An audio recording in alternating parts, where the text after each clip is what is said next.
Good afternoon and welcome to the Senate Judiciary Committee. We're going to start the day by opening the public hearing on Senate Bill 245 and recognize Senator Ricciardi, who cannot be here today.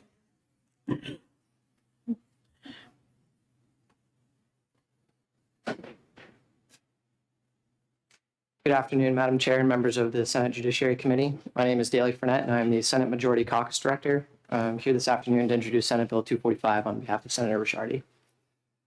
Senator Ricciardi was asked to sponsor this legislation by the New Hampshire Lodging and Restaurant Association. It deals with the registration of guests when they arrive to check in. This legislation is really a housekeeping bill to update the law to better reflect the reality of the industry with modern technology.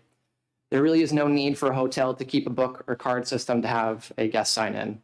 The purpose of the statute is to require the lodging establishment to keep a record of the guests that have booked rooms and to make that record available to public safety personnel if necessary.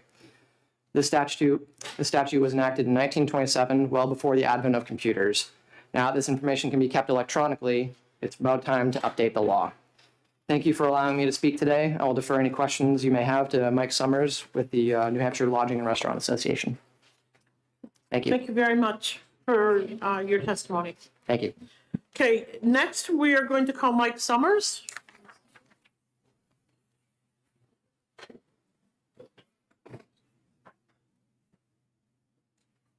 Good afternoon, Mr. Summers. Good afternoon, Madam Chair, members of the committee. For the record, my name is Mike Summers. I'm the President and CEO of the New Hampshire Lodging and Restaurant Association. And as was previously mentioned, we approached Senator Ricciardi and asked her to sponsor this piece of legislation. This legitimately is a housekeeping update to the statute. Obviously, I don't think anybody in the industry actually keeps a book and card system anymore. Frankly, it's just unworkable in the digital age. So ultimately, we requested that she kind of work with us to work through this.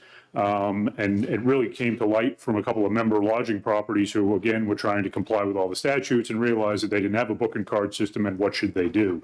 So ultimately, I think this is a kind of a common sense update to the statute, and I'm happy to try to answer any questions, but I think that's all that really needs to be said, frankly. So. Thank you very much, Mr. Summers. Are there any questions? Mr. Summers, I just have a quick question. I'm looking at the wording and it's struck out that someone has to use their own legal name or name by which he is commonly known. Is there a reason why that was not included? No, I don't think there was any reason why that was not included. That could certainly be put back in if that makes more sense for the committee. I think ultimately what we were trying to get away from is a book and card system, and just so that it was a record, realizing that technology will change over time and maybe there's some other variation of something 40 years from now that I can't imagine today, that would be a way to keep that record. But if in the pleasure of the committee is to leave that language in, that certainly I don't think it changes the intent of the statute. Mr. Summers, it's my understanding that when someone checks in that they need to present like a driver's license. Correct. So do you think that having that in place that shows their legal name is why you wouldn't need that language? I think that actually is required somewhere else in statute, and I would defer to the experts on that. But I think that when you check in, you are required to present a form of ID in order to check in. But I believe that lives somewhere else. This was really just about the record keeping and the availability to law enforcement. Okay, thank you. Are there any further questions? Okay, seeing none. Thank you very much, Mr. Summers. Thank you. Are there any other members of the public who would like to speak to Senate Bill 245? Okay, seeing none, we'll close the public hearing.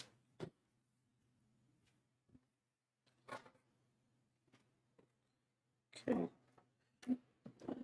The committee will be in recess until 1:15.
the committee will come out of recess, and we're going to start the public hearing on Senate Bill 246 and recognize the prime sponsor, Senator Murphy.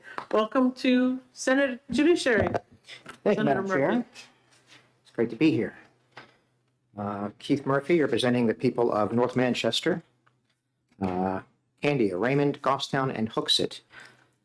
This bill I did not bring on behalf of a constituent, but I agreed to sponsor it because a constituent of mine told me a very compelling story about a year ago. And the story was, for this gentleman, that he was a prominent person. If I said the name, I have no doubt you would all know it. This person was arrested. He was charged with a crime. He was later acquitted. And every time he went to get a new job, someone would understandably Google his name, and what came up was his photograph, his mugshot that was taken in the newspaper. And it stopped him from having a career for years, even though he was acquitted, even though those charges were not they were found baseless. And it struck me as something that was just fundamentally unfair. I don't think anyone that knows me would say that I believe in being easy on crime, but this was someone who was innocent. And this wasn't the only time it happened. It was only an egregious recent example. And I would ask the committee to look favorably upon legislation because of people like that in those circumstances. I'm happy to take any questions, but I know there are people behind me waiting to speak. Thank you very much, Senator. Are there any questions from the committee? Senator Gannon. I'll just ask you a quick question, nothing technical or anything.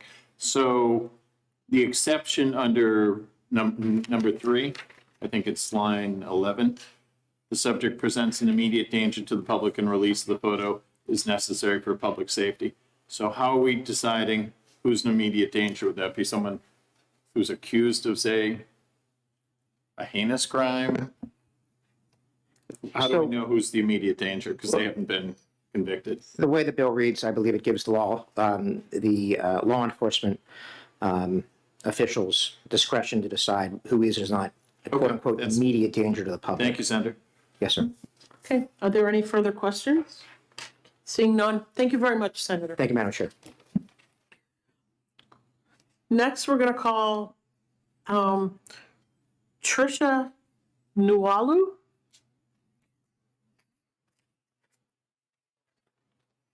Good afternoon. Good afternoon.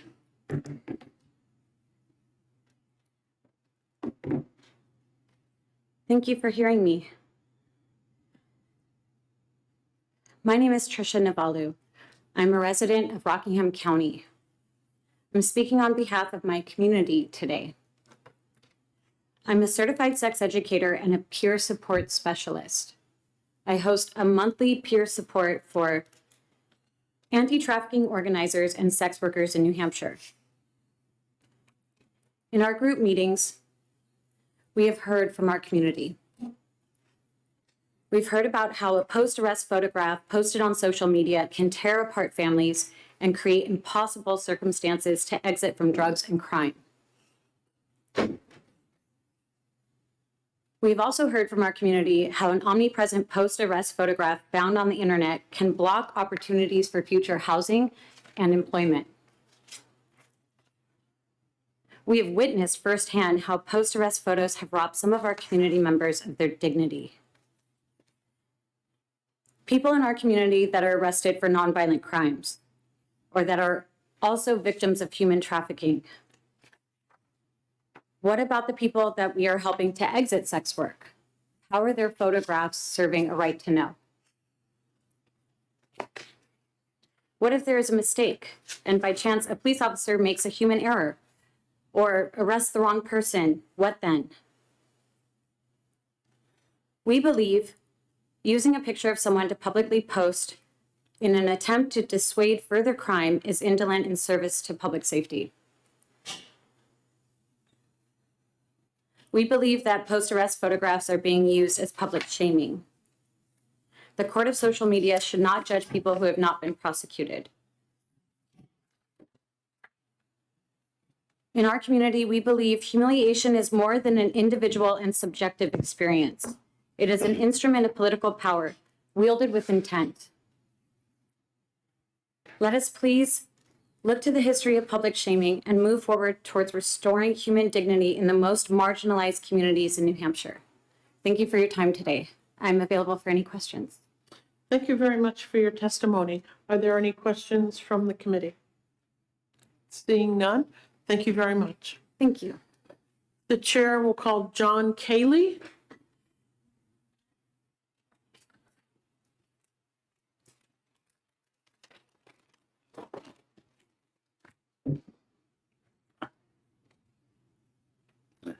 How are you, ladies and gentlemen?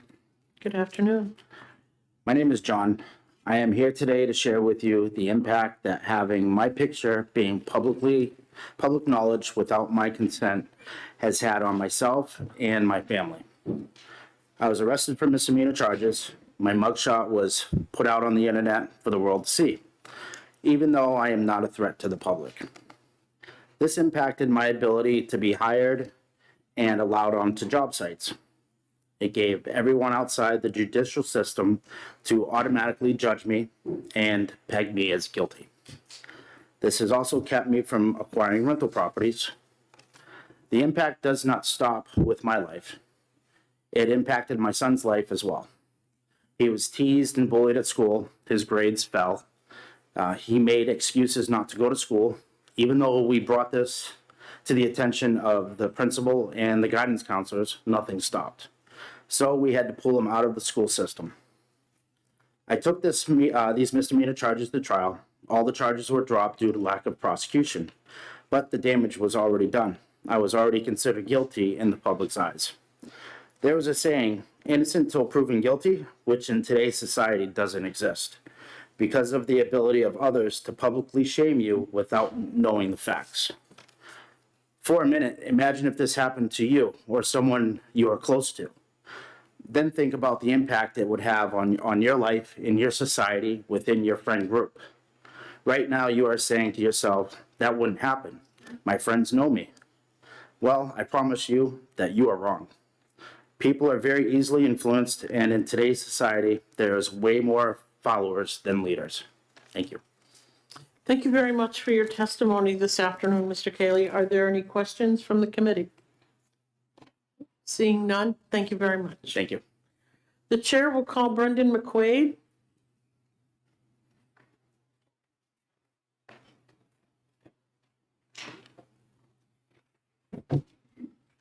Good afternoon, Good Madam afternoon. Chairwoman and members of the committee. Thank you for hearing my testimony on Senate Bill 246. I was here a couple of years ago arguing against a very similar bill. To lay out, I'm a resident of Manchester. I'm currently president and publisher of the New Hampshire Union Leader, and I'm president of the New Hampshire Press Association. The New Hampshire Press Association strongly argues against this bill for a number of reasons. There's a few major problems with this bill. Number one, the bill intends to lay out these photographs as investigatory. They're not investigatory. That's plain by the language in the bill that says these are post-arrest photographs. They're after the investigation. They are post-arrest photographs. They're not investigatory. If they were investigatory, you could argue that the names of those arrested would be the same, but the bill does not argue that the name should not be public, just the photographs. If they were investigatory, it would be left up entirely to the police, just as other investigatory records are. They can make them public if they need to, per their investigation. The bill does not allow for that. The bill mandates that they cannot be released publicly. The right to know law, as you all know, is crucial.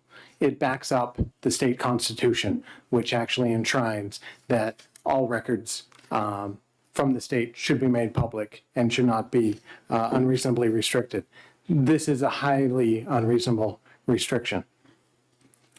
I understand the arguments that are made from poor folks who are caught up in the legal system, but it's a major problem when you take that argument and try to extend it to a change in the law.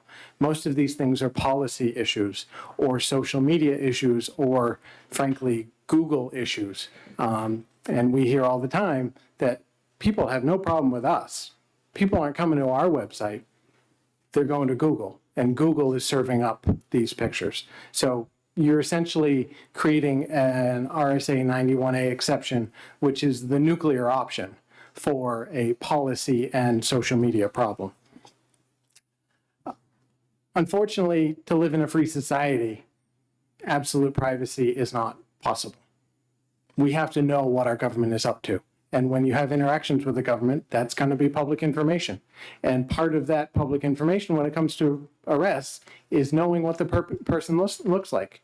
If the police just say they arrested John Smith, well, how do I know if it's this John Smith or that John Smith? Well, you're going to be able to tell based on the picture that's in the paper or on the evening news, as opposed to just guessing based on what is out there.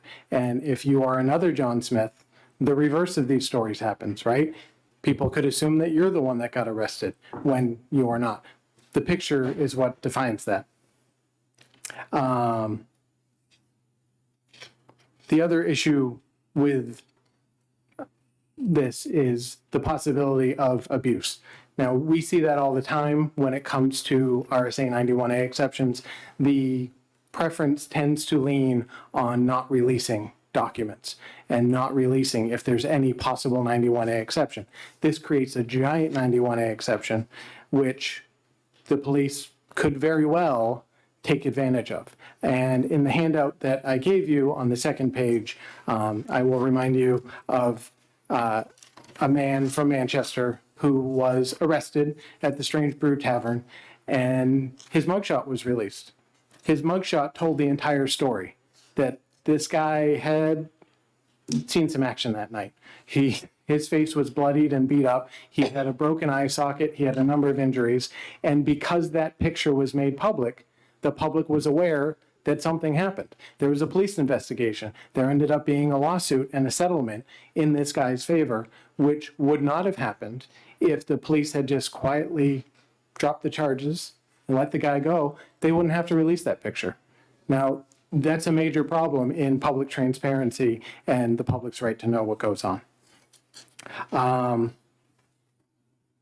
91A exceptions are a hurdle. I would highly urge this committee not to create another hurdle for us doing our jobs and for the public being able to know what's going on. And I would urge you to kill this bill. I'm available for questions. Thank you very much for your testimony this afternoon. Are there any questions from the committee? Senator Abbas. Thank you, Madam Chair. Thank you for taking my question. From the perspective of the media, what is the specific interest of posting the mugshot after a person gets arrested as opposed to any other photograph of that person? Any other photograph of that person? Often it's the only photograph that we have.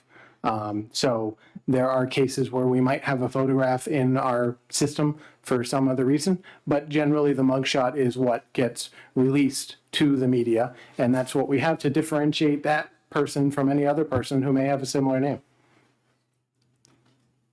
Thank you. Follow up? No? Okay. Thank you, Mr. McQuaid. I dug out my old bill because I remember this one from a few years ago. It was House Bill 125. And I see that they're fairly the same. But the issues are, in my opinion, the same. And one of the things that I struggled with is that while we're tying the hands of police, we're not tying the hands of amateur photographers. We know that they're there, they're out there. We see people all the time like this with their phone. There's nothing stopping them from or preventing them from taking photographs of someone who's being arrested and putting it on their website, and then the press picking it up from that point. So I look at this and what are you really trying to accomplish here? Is it because it's a police mugshot? That's what's disturbing the most? Or is it the actual photograph? It's a police mugshot. In this case, the police are acting for the government, and that becomes a government record. It's something that the government's doing. taking someone off of the street, removing their freedom is one of the most drastic things short of the death penalty that the government can do. The public has a right to know who that is, right? So in the case of the police, those amateur photographers can't be everywhere. It's just impossible. Now, the police have to make a record of people that they arrest. Now, you can imagine a scenario where the police, say there's a mass demonstration, right? They arrest a whole bunch of people. Now, all their friends who are at the demonstration say, what happened to those people? Where did they go? Well, maybe the police book them all as John Doe, and they don't release any photographs because they don't have to. So people would never know where those people went. If someone gets put in a cell, the public has a right to know who that person is beyond just their name. Now, it's actually become more of a problem as we've gone towards respecting people's privacy. It's also taken away things like birth dates and street addresses and things that would differentiate one person from another, so you would be able to tell. Now, the photograph is one of the last things that we have, and if that goes away, just a name might not be enough. And in the case of, someone being arrested, you could have someone who is known by an alias, is known by a nickname, right? The name being in the paper may not be enough to alert other potential victims, but the photograph, if you say, yeah, that's the guy that robbed me the other night, can spur that kind of thing on. It's all in the public interest. And some of these issues that people have with social media and Google and things like that, policy issues that can be dealt with outside of creating an exception to 91A. The other issue that I did some work on when it came to this bill was the fact, and I agree with you 100% about educating the public as to who the police has arrested, because you could have someone arrested in a photo, someone takes a photograph of them while they're being arrested, and then they get to the police station and they look entirely different. There's been some sort of altercation with that person while they've been in police custody. And in my opinion, that's one thing that I feel is very important, that we keep track of this and that the public has the right to know if someone who's being arrested has been hurt in police custody and what happened. So it's also holding the police accountable as well as educating the public. Is that something you would agree with? Yes. Okay. Are there any further questions? Senator Chandler? Thank you, Madam Chair. As a matter of practice, do you normally request all police post-arrest photos? No, I don't know of any media that requests all of them. Now, again, a policy issue is that some towns and some departments will post all of them. And I know I've heard that before as being a problem for folks who, were arrested on a minor charge, but we don't request all of them. May I follow? Follow up? Under what circumstances, if you can tell me, in general, would you look for post-arrest photos? There's not a hard and fast rule. I mean, generally, crimes that are, more in the public interest, it may have been a public crime or it may have been a particularly violent crime or things like that. But that's when we would seek out a post-arrest photograph. And they often are released currently by the police as a matter of practice, because either they're looking for someone, they're looking for further victims, or there are other reasons why the police may release them, but we get them that way too. Thank you. Senator Abbas? Thank you, Madam Chair. So this wouldn't prevent any news outlet or media outlet from publishing the photo. It's really the right to obtain it in the first place to publish. So if the police were to release it, do you understand that the media could still then publish the photo, if that's the case? Yes, except there is a stipulation in there, which I can't for the life of me figure out how it works, and you guys are much more in tune with the law than I am. But there's a stipulation that we have to take it down at a certain point. It's like the third paragraph from the bottom, which all of 91A applies to the government. So there's no penalty for anyone besides the government not doing what it says in the law. So I don't know mechanically how that would work, but it does create an onus on us to unpublish something. Thank you. Mr. McQuaid, in regards to that, it's on line 22. It's in section B, a photograph released under subparagraph A shall be removed from public circulation by the recipient of the photograph within 14 days of the occurrence of any of the following. And then it lays out a couple of steps here. But I think we all know that once it's on the internet, it's forever. It's not going anywhere. Right. Somebody somewhere can always look at, Google it, and it's going to be there. So I agree with you. That, to me, just doesn't make any sense. And I don't understand maybe that's there to make someone feel better, but the actuality of the situation is once that photograph is out there, it's going to be out there forever. Yeah. So are there any further questions or comments for Mr. McQuaid? Okay, seeing none, thank you very much for your testimony. Thank you. The chair will call Crystal Du Bois.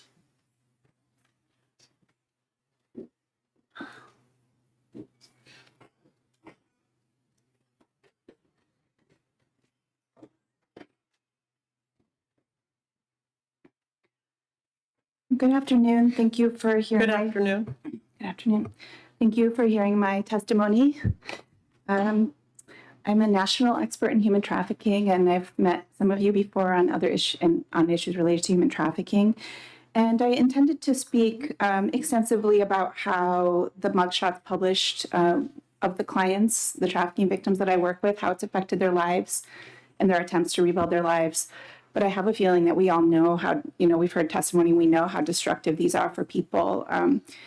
I'll just mention that it's sort of an added insult to injury when they have had their records vacated. The state has, under New Hampshire law, can vacate their human trafficking charges, but their mugshots still live forever and prevent them from obtaining work and having a good reputation in their communities.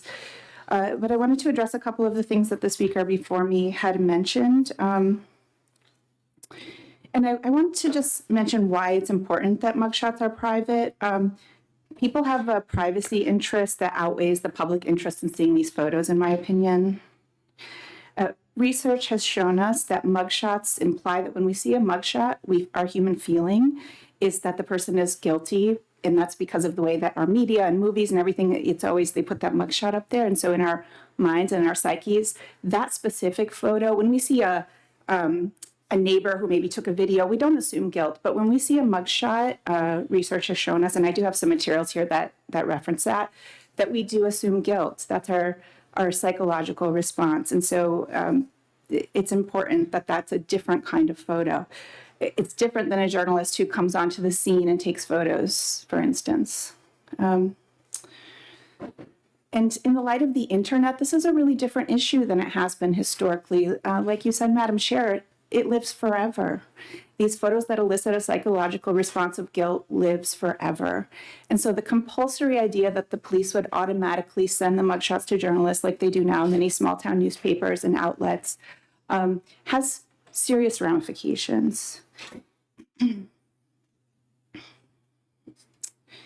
Booking photographs are associated with criminality regardless of guilt or innocence. And the reason that the bill states that 14 days later the publisher should remove it is because if the person is found innocent of the crime they were arrested for, it's inherently unfair that that mugshot remains on, for instance, I'll reference Flint, Michigan, who was putting mugshots on their Facebook page. And they were putting mugshots of women who were arrested for prostitution, including trafficking survivors. And those were getting distributed, and those women were getting death threats, and they were getting harassed, and it became a really big public health issue in Flint, Michigan. And so the 14-day removal from the website would ensure that those posts are removed when the person meets the following circumstance. So I think some of the things that people said were correct. It's really hard to manage, you can't put the toothpaste back in the tube entirely, but we can remove the photos from the original source, and that does help. It helps to stem that distribution. I also want to mention that there are predatorial businesses online that charge a lot of money for you to have your mugshot removed, whether you've been found guilty or innocent. And these businesses are thriving. So if the person who testified before me wanted to try to get that mugshot removed from the internet to protect his child, he could pay these companies a lot of money to try to do that. And I find this to be, essentially, sort of a cruel kind of business that's existing in the shadows of this. And lastly, I just would like to, and I'm sorry, I'm going to quote, I would just want to mention that bills have already been passed in Illinois, New York, and California to protect people from this kind of practice. And I would just like to read an excerpt from the Illinois case, which also you'll have in your materials. In 2011, the 11th Circuit found that a booking photograph to be a, quote, unique and powerful type of photograph that raises personal privacy interests distinct from normal photographs. A booking photograph is a vivid symbol of criminal accusation, which, when released to the public, intimates and is often equated with guilt. Further, a booking photograph captures the subject in the vulnerable and embarrassing moments immediately after being accused, taken into custody, and deprived of most liberties. The court balanced the defendant's personal privacy interest in his booking photographs against the public's interest in seeing them, finding that the balance outweighed against disclosure because, quote, the public obtains no discernible interest from viewing the booking photographs, except perhaps the negligible value of satisfying voyeuristic curiosities, end quote, and accordingly found that, quote, releasing the booking photographs could reasonably be expected to constitute an unwarranted invasion of personal privacy. And lastly, I just want to speak about much has been said about our right to know and transparency in government. That's addressed by this bill. No one is saying that these things need to be private. Any journalist who wants to get the information just needs to contact the police department, give the police department the journalistic reason for their desire to release the photo, and then they can. That's also in this bill. So there's no blocking. It just requires a little bit of legwork on behalf of the journalist, just like with any other journalistic project. And I guess I'll stop there. I've taken a lot of your time, and I really appreciate your attention. Thank you very much for your testimony. Are there any questions? Okay, seeing none, thank you very much. Are there any other member of the public who would like to speak to Senate Bill 246? Okay, seeing none, we'll close the public hearing.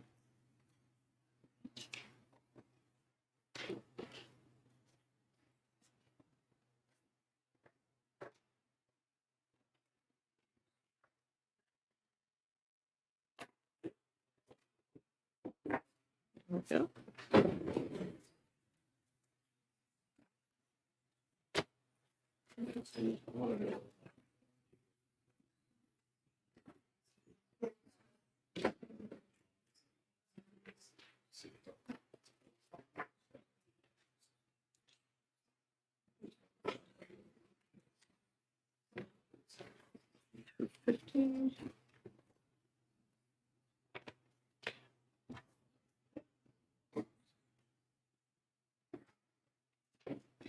Are we all set? Okay. I'm going to go ahead and open the public hearing on Senate Bill 250 and recognize prime sponsor, Senator Lang. Good afternoon, Senator. Good afternoon, Madam Chair, members of the subcommittee of the committee. Senate Bill 250 is about remote meetings, and you'll see it should be an amendment I just gave the committee assistant to pass out. We changed the bill. The original drafting, after chatting with the New Hampshire Municipal Association, had some problems. This amendment that you see in front of you cleans up those problems. There was a problem with disability. The New Hampshire Disability Rights Center had an issue with the bill. The other thing I wanted to make it clear was that this was a bill about below state government, not including state government. So Section 4 applies specifically to subdivisions of the state. So it applies to towns, cities, counties, school boards, and not to necessarily state level boards and state level agencies on a right to know issue. So in my life outside of the legislature, I have several other hats I wear, one of which is I'm the town moderator, and I'm also the zoning board chair for my town. It is becoming increasingly difficult for small towns to be able to get people to volunteer and show up at meetings due to just the nature of life getting in the way. And so what this bill does is it seeks to, while still maintaining the right to know law, 91A, it would allow a board like my zoning board to be able to say, we're going to vote in advance to allow participation in our meeting remotely as a general provision of our board. And that as to do that remote meeting, that vote, it would allow us to have a meeting with less than a quorum present. You have to have at least 1/3 of the members present.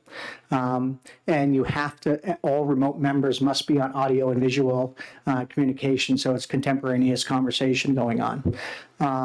Again, this is looking to resolve an issue that is going on at our local levels with struggling for volunteers and getting people to be able to get to meetings. It also allows for the fact that it can be revoked if it's being abused. So the same quorum, the chair, I could call it the zoning board chair if I find it's being abused for some reason. Then we could call a meeting of the full board in person and revoke the right to have a remote meeting as a permanent solution. Only go back to the provisions of emergency meetings and full quorum presentation. So this is a opt-in bill. So again, the board, the governing board would have to vote to allow remote meetings with less than a quorum. And if you meet with less than a quorum, you would be subject to the audiovisual requirements of the meeting. So I'm happy to ask questions, answer questions. I'm sure there are people behind me, but it's a pretty straightforward bill. It's just trying to solve the problem. And we wanted to make it clear that it was for the political subdivisions below the state specifically. And that's what the amendment does. Thank you very much for your testimony. Are there any questions from the committee? Senator, I have a few questions because this is another one that we've had over and over again. One of the things about town government is really the closest to the people, or municipal government. How is the public supposed to participate? Because the only thing I see here is, and I'm looking at the amendment, is section 4, and it says the authority granted under this paragraph shall not restrict the ability of a public body to allow remote participation. But I don't see anything about the people. How are the people going to be able to address this? Because if you have a public meeting, in your community, usually set aside time for the public to address a board. How do you ensure that that happens? So I'm sorry, Senator, if I understand your question is basically, can the public participate remotely? Is that what you're getting at? Right. Or is I don't think this prohibits the public from participating remotely. So again, during COVID, we saw regulations that allowed us to be able to do remote meetings. And as a zoning board chair, I had those where the public participated remotely through Zoom or other technologies, depending on the town. Some used WebEx, some used other things. But again, it allowed the public to participate. And we regularly did allow participation. We even now allow for remote participation via teleconference, just someone on a phone call when the members out of state. So again, we allow that now for the public to be able to participate, and I don't think anything in this bill would restrict that participation at all.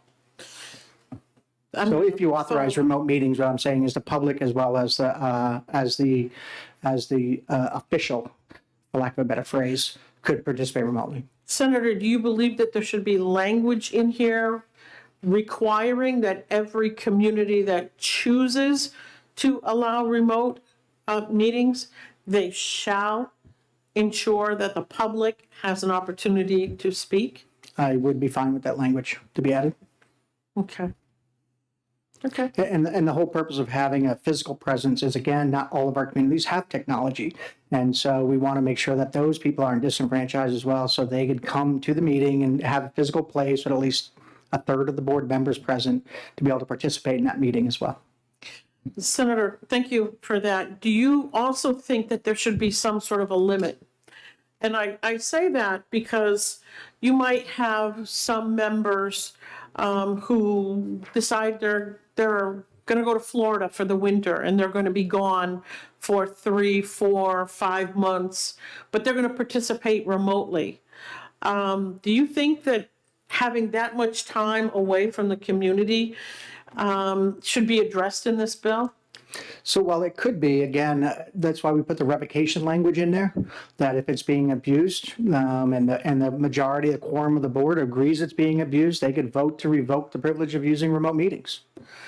Senator, do you think that there should be some sort of a definition about what is abuse here? I guess I wouldn't object to it, but again, I think we're starting to get granular and we would run into the problem of, can we account for every single situation that possibly may occur? And I think that the local boards are better able to, again, it's just a quorum of the members and they can vote to, they can have an in-person meeting and vote to revoke the privilege of remote meetings and based on what they have for criteria. Senator, the other thing that I find concerning is the type of meeting that are sometimes held in our communities, whether it's a budget committee or it's going to be a town meeting with the town selectmen or the school board, where the issue is going to be very difficult. And I would hate to see a school board or a town council or even, like I said, a budget committee, you serve on the zoning committee, rather than sitting and facing their constituents, hide behind a Zoom meeting. And how can you ensure that that doesn't happen? So again, under current law, they're allowed to have remote participation. The only difference is they have to have a quorum present. And the quorum has to say, yes, that's present in a physical location. So if the 5 of you were a board, you could vote as a board, and with a majority vote of 3 of you, you could allow Senator Abbas to be able to participate, or you could vote no. So again, currently that's already allowed in statute. The only difference that we're doing is we're shrinking the amount of people that need to be present and allowing you to make a single permanent vote to make it so it's not every meeting vote. Right now, it would be an every meeting vote.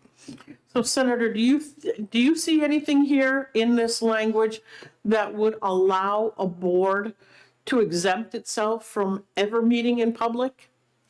That if they decide as a group, we're not going to meet in public, we're just going to Zoom all of our meetings. There's nothing in here that I can see that says you cannot do that. Sure there is. I'm sorry, Madam. I don't mean If to argue with point you. it out in the. I don't mean to argue with you, but there is. Give me No, one no. second. I got to find it again in the. Yeah. So in section B, at least 1/3 of the total membership of the public body shall be present at a physical location of the meeting. Each member participating electronically must otherwise be able to contemporaneous, da-da-da-da-da. So again, 1/3 of the quorum has to be present at a physical meeting in order for the meeting to occur. So there is a requirement that people be in the room and the room be open to the public. Okay. Are there any questions, any further questions or comments? Senator, would you be amenable to have this include state? Or do you just want to keep it at the local level? So Or county Senator meetings, Carson, too. well, technically that is a subdivision of the state, so county would be covered by this. It's because it's a subdivision of the state government below state government. The interesting conversation, Senator, you and I have is talk about Senate Bill 330 last year, right? And our boards as they relate to OPLC. There were a significant number of boards that could not meet because they can't get quorums, and because they couldn't meet to get quorums, they couldn't approve licenses. So there is a place in state government. I think we might need to have a conversation because some of these professionals on these boards at OPLC are traveling from all over the state trying to get to New Hampshire for a 6 o'clock at night meeting, and it's problematic, and it did cause problems during over the last few years. I don't have it, but Senator, I know you and I saw it during Senate Bill 330's commission, the amount of meetings that were canceled due to lack of a quorum on OPLC boards. So would I expand this maybe to OPLC boards? Maybe. If you put the right guidelines around it, I could see a reason for that because our citizens are suffering when those OPLC boards can't meet. They're denied the right to do business in our state because they can't get the license they need. Okay, thank you. Are there any further comments or questions? Seeing none, thank you very much, Thank you. Senator. Okay, the chair is going to call Nat Nate Gray?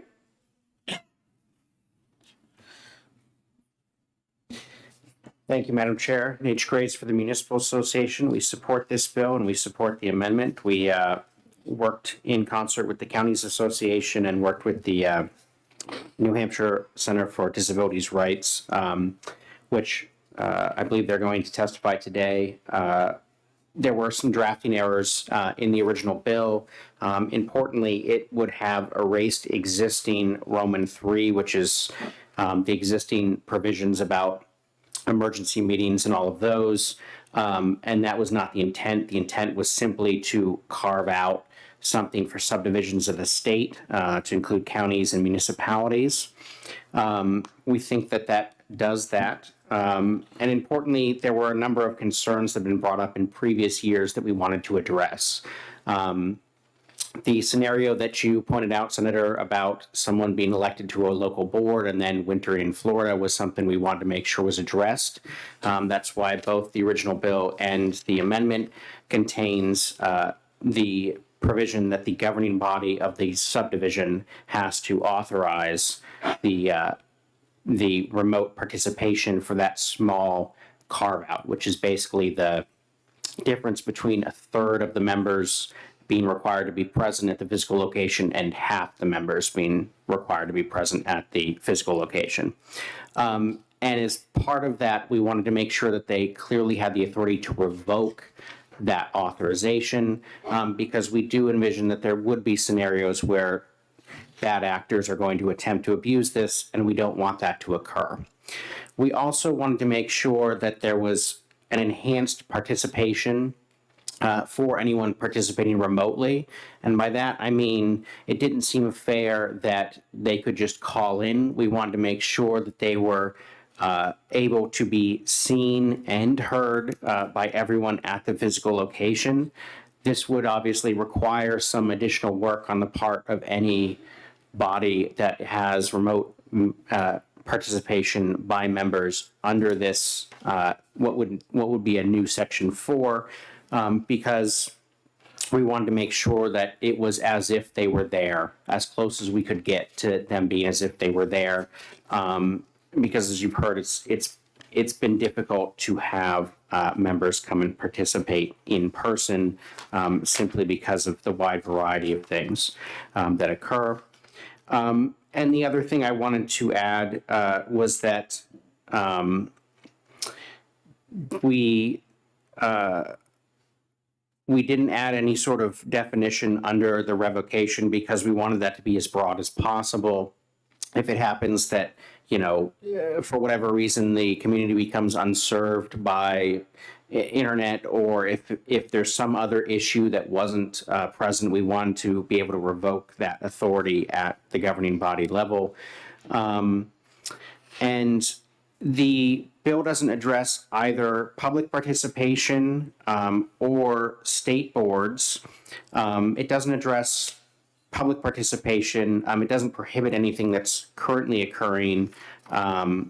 We certainly wouldn't object to any sort of additional requirements that the committee feels is appropriate to add, such as, you know, if you're going to do that, the public would also be required. They would also have to ensure that the public can participate.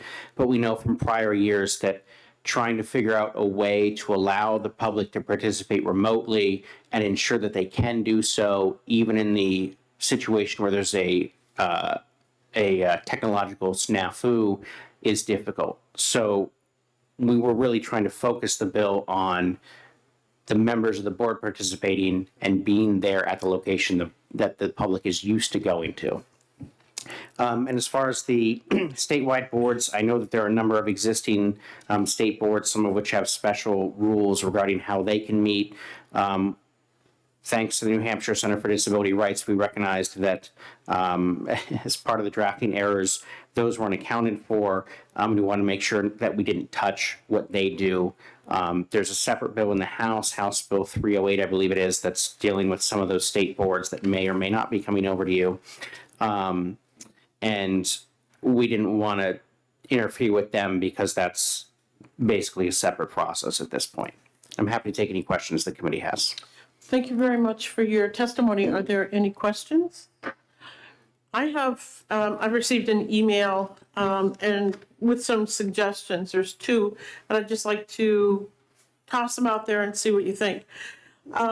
One says, if during the meeting, a member of the public notifies the public body that there are problems with access, those problems must be stated in the minutes, and if it is verified that problems with access existed, then all actions taken during that portion of the meeting shall be null and void.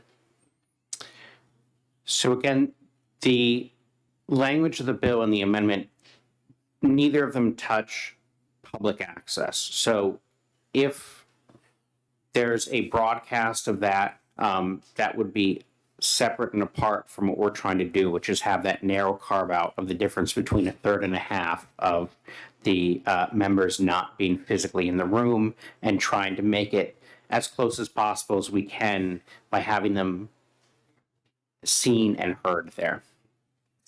Okay. The second one is, it says, if the mechanism of public access to the meeting is capable of recording the meeting at nominal cost, then the public body shall record the meeting as a public record. The minutes for the meeting shall indicate that the meeting was recorded and the recording is available to the public. I don't have any objection to that. Okay. So it's just, may I ask, I'd like to ask, why does this not address public access? So I have been to municipalities that are very technologically sophisticated and spent tens of thousands of dollars on their equipment and that are designed to broadcast to the public through means other than cable access television. So they have a website set up, and that equipment hasn't worked. And so we were worried about a situation where there's something important on the agenda before the select board, for instance. We know the public has a big interest in it. They're going to want to speak to the board. They're going to want to voice their opinions. And if there's a technological snafu, how do we make sure that the board is both aware of that and can address that and do that in a manner that notifies the public that there's a problem, they're aware of there's a problem, and they're going to fix it or figure out a different way. We couldn't think of a way to do that. So we said, well, why don't we just keep the actual meeting location a physical location? So it's never going to be on Zoom. It's never an all Zoom meeting. It's always going to be at town hall where it always is. Everybody knows to come there. They're going to come. They can get up. They can speak. And the way this is designed is if they're going to speak, not only people in the room, but any board members who are remote will be able to hear them and hear their concerns and basically be confronted by the issues, which is exactly the purpose of hearing from the public. And so we thought that was the best solution, or at least it was the best solution we could come up with. There may be one better that has escaped me. Okay, thank you. Are there any further comments or questions? Okay, seeing no, thank you very much for your Thank you. testimony. The chair will call Karen Rosenberg.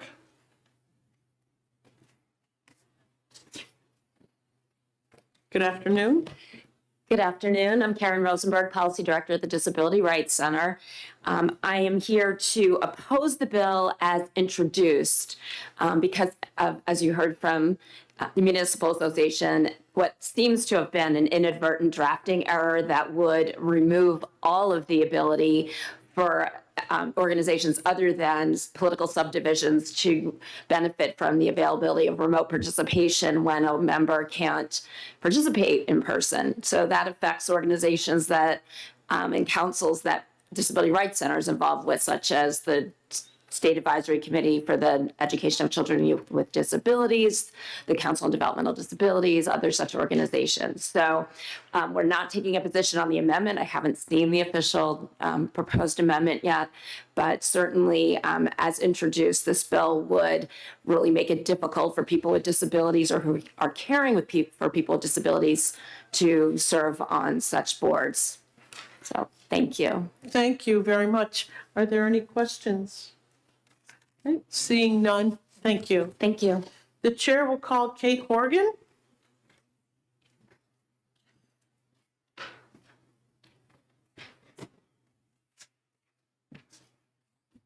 Good afternoon. Good afternoon, Madam Chair and members of the committee. My name is Kate Horgan. I represent the New Hampshire Association of Counties, which is all of your elected and appointed officials at the county government level. The association is in support of this bill. I will do my best not to repeat what the Municipal Association and Senator Lang said, but this bill would basically allow counties to accomplish their work.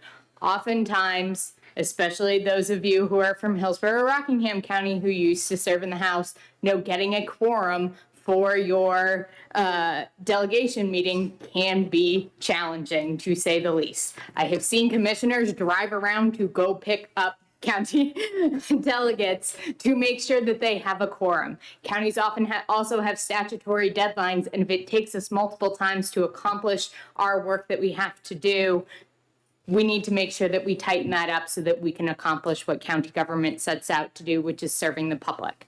I think that is probably, Nate and Senator Lang hit on everything else, but this bill offers access to the public to participate and allows counties to accomplish what they set out to do. I'm happy to take any questions.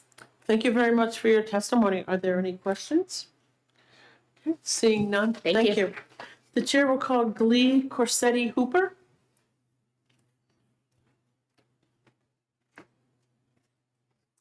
Thank you, Madam Chair and the committee. I'm the public member on the Board of Examiners for the Naturopathic Doctors in New Hampshire, and I got a message this morning that this was happening today, and I wasn't actually sure if it applied to the licensing boards at OPLC, but we're one of the boards we're a small board. We have naturopathic doctors who have busy practices, and they come from distances, and we've had meetings canceled. We have been unable to meet. The formulary council that determines the meds that the doctors can prescribe has been unable to meet for over a year because it's difficult to have people serve on that board who can come and spend the time. So during COVID, when we were able to meet remotely, we had no trouble. I like the idea of meeting, requiring at least a couple people to be there in person. And we haven't had any problem with public access because OPLC has the technology. So I just wanted to come and say I'm in support of it, if it would include that. And thank you for having this hearing. Thank you very much for your testimony. Are there any questions from the committee? Okay, seeing none, thank you very much. Are there any other members of the public that would like to speak to Senate Bill 250? Yes, ma'am, you are? Okay, please come forward. You did, but you didn't check that you wanted to speak. Okay. Sorry.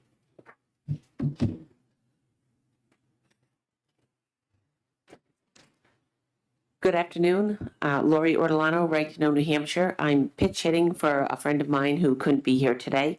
I have some written testimony here, and we'd like to provide it to the committee, but I was unaware that an amendment had been submitted. So that amendment is going to play into our position. The structure of the bill, as the language as it's written now, is not supported by us. A big concern with Right to Know New Hampshire has always been the equality of the public's access to a meeting, as well as the members of the body themselves participating in the meeting. So these changes, we always consider any change to Right to Know, RSA 91A, whether they make meetings and information more or less accessible to the public overall. And that's been how we've addressed our concerns with these remote meetings since 2018 and access to it. Now, in listening, I understand that the issue involving the governing body of a political subdivision, we questioned what that meant in that it cut out state-level entities and didn't include those, and we felt that needed an explanation, and it sounds like that might be getting a rework or a relook on this as well. The same language to the bill that's presented to you on the Senate side was presented at the House Judiciary Committee, and it was deemed ITL. So I suspect that the amendment was written because of how it worked over there, and we're trying to come up with something better. we believe that it's really important for the public to have equal access to the meetings and be able to participate despite, technological issues. You have to have the technology piece down if you're going to engage in this type of meeting structure so that the public has a voice, and not only, that the public can see their elected representatives working and making decisions on matters that are of interest to them. I know the bill language says that they can be remote and be either heard and or seen, but they don't have to be seen.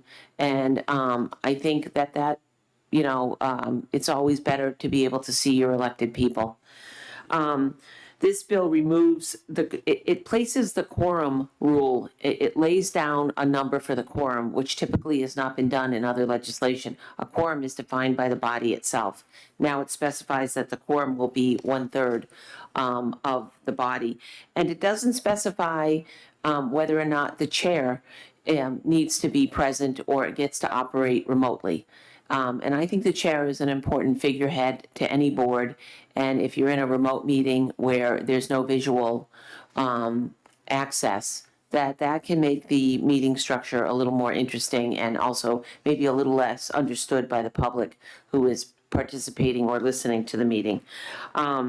So the physical presence and a number of 1/3, we have a little bit of issue with. We found item B to be confusing, because of the definition of a quorum and because of the language that a member participating in the meeting by the means described in this paragraph is deemed to be present for all purposes, including for the determination of a quorum in voting. It's not clear that those who are remote are not being counted in the quorum despite what the sentence says. So we were unsure of that language. It's further, we found it a little bit confusing on the definition of a quorum when you looked at item F, which provides an exemption for emergencies later on in the reading. Within the right to know law, the language consistently used to note exemptions is a requirement prefacing the requirement with except in an emergency. So there are elements of this bill we support, but we feel the critical language that involves the public access is missing here. And I think Chairwoman Carson, you really noted that and had concerns about that. And we'd like to see the amended language and take a look at it and see how this has evolved. And the Right to Know New Hampshire group will submit testimony after we see the amended language. Thank you very much for your testimony. Are there any questions? Seeing none, thank you. Again, are there any other member of the public that would like to speak to Senate Bill 250? Okay, seeing none, we're going to close the public hearing.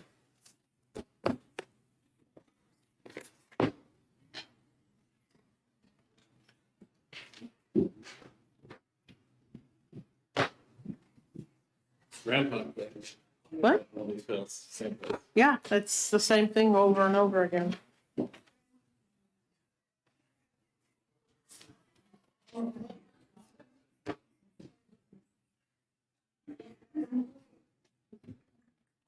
Thank you.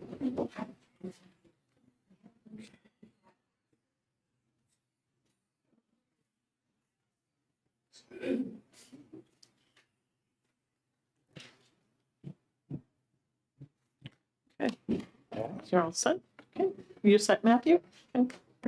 We're going to open the public hearing on Senate Bill 253 and recognize the prime sponsor, Senator Innes. Good afternoon, Senator. Good afternoon, Senators. Thank you for the opportunity to speak with you. I am Dan Innes from Bradford, New Hampshire, representing District 7, and it's my pleasure to introduce Senate Bill 253. And this is a very simple bill, simply stating that a parent of a minor child shall be entitled to have a full and complete access to the medical records of the minor child.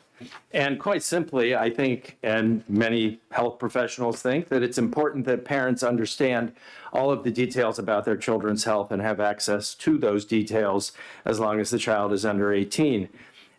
Medical decisions should be shared so parents can follow up, if necessary, with a family medical provider or others who know the medical and mental health history of the child. And to me, this is very much a common sense bill that says parents should be involved in their children's lives. That's what it's about. This bill is written so that it does not abrogate any of the existing protections, abortion override statute, STD treatment, HIV testing, mental health treatment. So those protections still exist under law should this bill be passed. And I urge the committee to please consider an ought to pass motion so we can debate it further on the Senate floor. I'm happy to take any questions. Thank you very much for your testimony. Are there any questions from the committee? Senator Whitley. Thank you, Madam Chair. Thanks for taking my question. So I'm just curious whether is this bill precipitated by incidents that you've heard that parents haven't been able to get access to what they need? There are a lot of reports of that situation existing. Whether it happens or not, I think it's important to codify this into law that parents do have a right to that access. As for specific examples, I don't have any that I can share with you, no. Yes, follow up. Thank you for that. And are there any restrictions in current law that you think it's necessary to put this language in? Meaning, does a parent, are there things that is this necessary to be stated because, there's restrictions elsewhere in law? I'm not sure I understand the question, Senator. May I? Yes, please. I mean, I guess the question is, I'm trying to think, where is this coming from? Like, if we haven't heard of any specific examples, if there's no current restrictions to access, then why is this necessary? There's anecdotal evidence out there that I have heard from parents. I have not experienced it myself. My children are older, however, and certainly things have changed in the world. So, yes. Okay, are there any further questions? Seeing Okay. none, thank you very much, Senator. Thank you.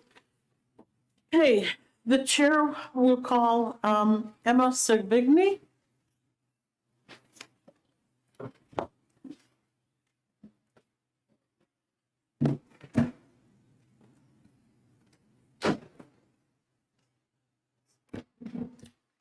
Hello, members of the committee. Thank you for hearing our testimony today. For the record, my name is Emma Savini. I am the Children's Behavioral Health Policy Coordinator at New Futures. New Futures is a nonprofit, nonpartisan organization that advocates, educates, and collaborates for the health and wellness of all Granite Staters. We are here in opposition of Senate Bill 253 today because it would undermine a minor's ability to seek confidential mental health treatment.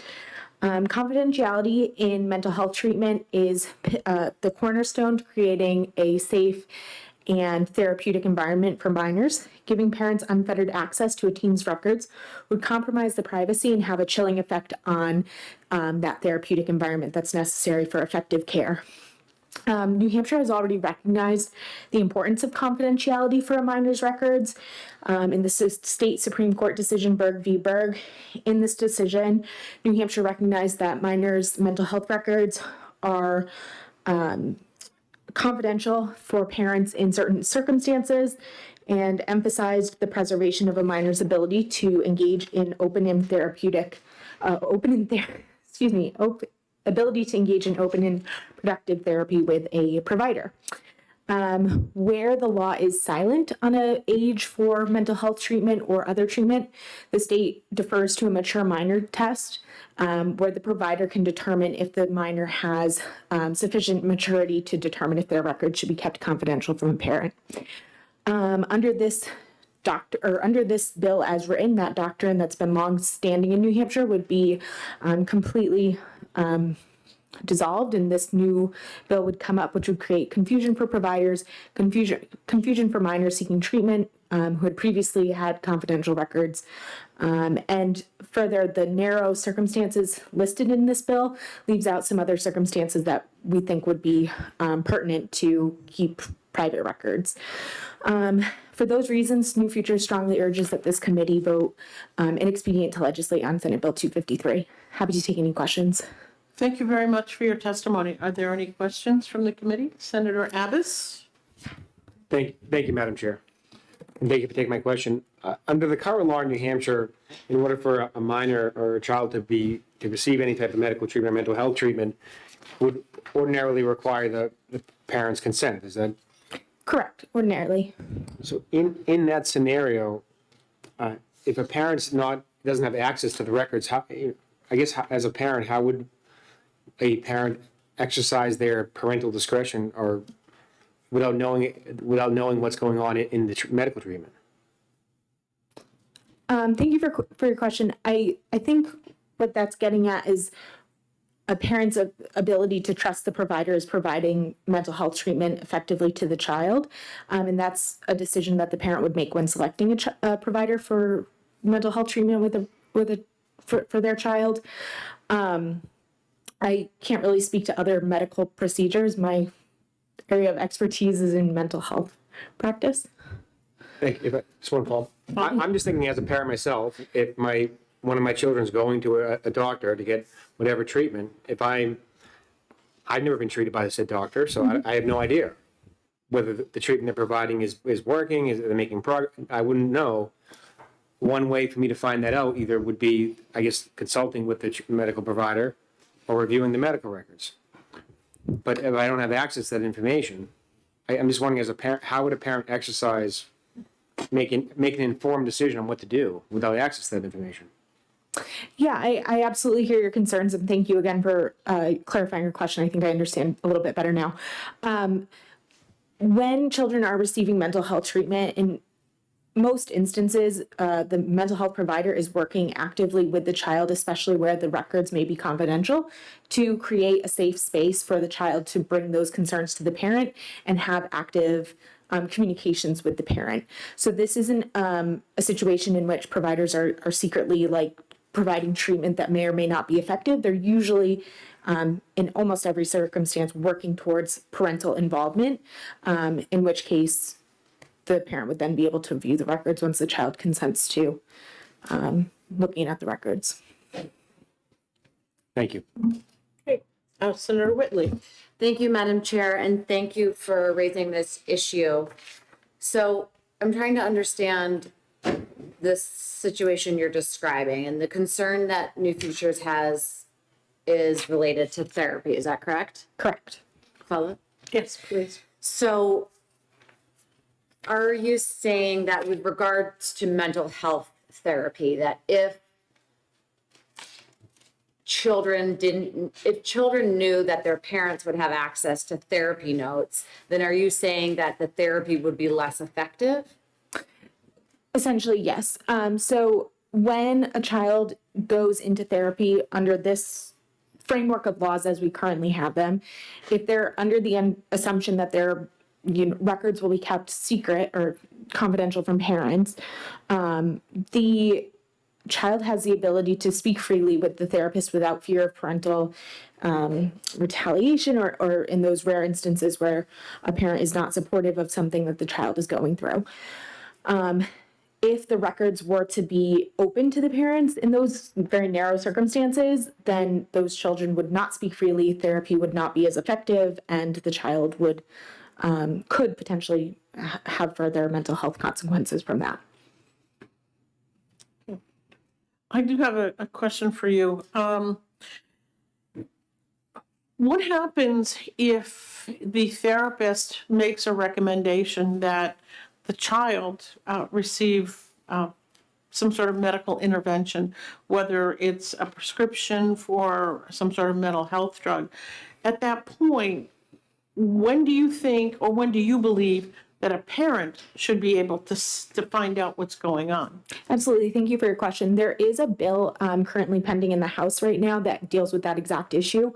And it's very similar to this bill. In that bill, parents' access to, for mental health purposes at least, is based off of,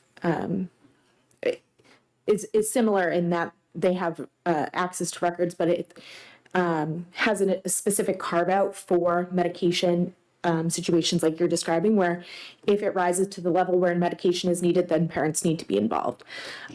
We do have some concerns with some parts of the language of that bill, but we do not have concerns about the medication portion of that bill. Okay, thank you. Are there any further questions? Senator Whitley? Thank you, Madam Chair. That raised sort of another clarification. Does this bill do anything related to a parent's right to consent or not consent to treatment?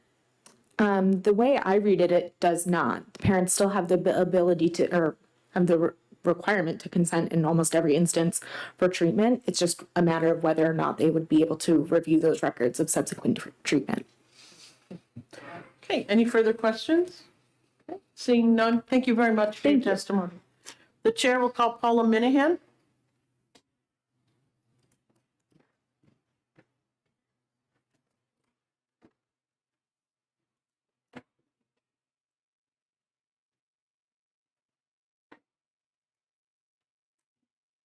Good afternoon, Madam Chair, members of the committee. For the record, my name is Paula Minahan, Senior Vice President, State Government Relations for the New Hampshire Hospital Association, representing all our hospitals in the state.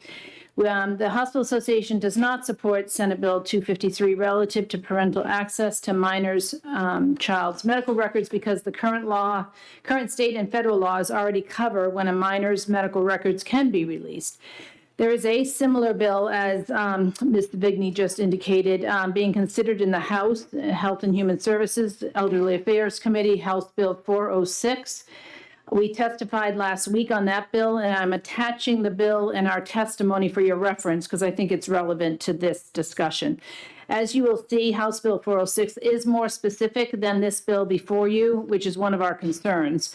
Senate Bill 253 references several state statutes listed as exceptions, but we believe that not all the applicable state statutes are listed that should be included as exceptions. For example, RSA 173B, the domestic violence, abuse, and neglect, is not included and we believe would be an appropriate exemption in these matters. Further, the reference to the Health Insurance Portability and Accountability Act, or HIPAA, the federal law, is not accurate. It should be 164.502, not 160.502. While we continue to believe that this bill and 406 is unnecessary, as HIPAA already covers when a minor's medical records can be released, if this bill does move forward, we ask that the language in Senate Bill 253 mirror in the more detailed language in House Bill 406, and that a change, as stated in my testimony on 406, be made. And I think Senator Whitley will remember this from last year in Senate HHS. We had this discussion because there was a similar bill last year, 1348, that ended up not making it through, but we had the same concerns about that language last year. And in line 9 of 406, it talks about and at the after neglect, and we believe it needs to be or. Otherwise, we are concerned that that bill 406, while it's more specific and inclusive, it still is problematic. So sorry to combine the two bills, but I think it's relevant since they're talking about the same issue. Thank you. Thank you very much for your testimony. Are there any questions from the committee? Senator Whitley. Thank you, Madam Chair. So I don't know if you heard my questioning of the sponsor, but who, it doesn't sound like there are any instances that he could sort of describe where this is a problem. Mhm. And so what I hear you saying is that, I didn't hear you say this, but it feels like this is a solution in search of a problem. And we already have the solution, and that solution is HIPAA. Is that correct? Yes, we believe that HIPAA, along with some of the specific state statutes, address these issues. I will share what I heard last week in House HHS, that it is still unclear in some instances when it is what laws apply. So perhaps this is necessary to help the families. And the other thing that I think is confusing, and I'm trying to straighten this out with folks, with the sponsors, Representative Kofalt, his example actually had to do with a portal, access to a patient's portal, which is very, very different than access to medical records. I think that has added confusion to when a child becomes 12, what changed from, last week she was 11 and now I can't access her portal because she's 12. Well, it's because of HIPAA, and the portal is very different than access to medical records. We're talking about access to medical records. The anecdotal example last week was related to the patient portal, which I think you know, everyone that uses a portal has your lab results and some other, appointments, et cetera, but that is not a full medical record. So that's what I heard last week. I just wanted to share that for context. Are there any further questions? One question that I had, and as a parent, I think all of us have had to deal with a child's shot record. So if I needed to get a copy of my daughter's shot record because we were going to be traveling and we're going out of the country, would I have to get her permission to get her shot record? If it would be you would ask the provider, and they would need to make sure that the patient, in your case, your daughter, if she's a teenager, would be amenable to that, is my understanding. Because as a teenager, there are the patient has more rights as a when they become a teenager.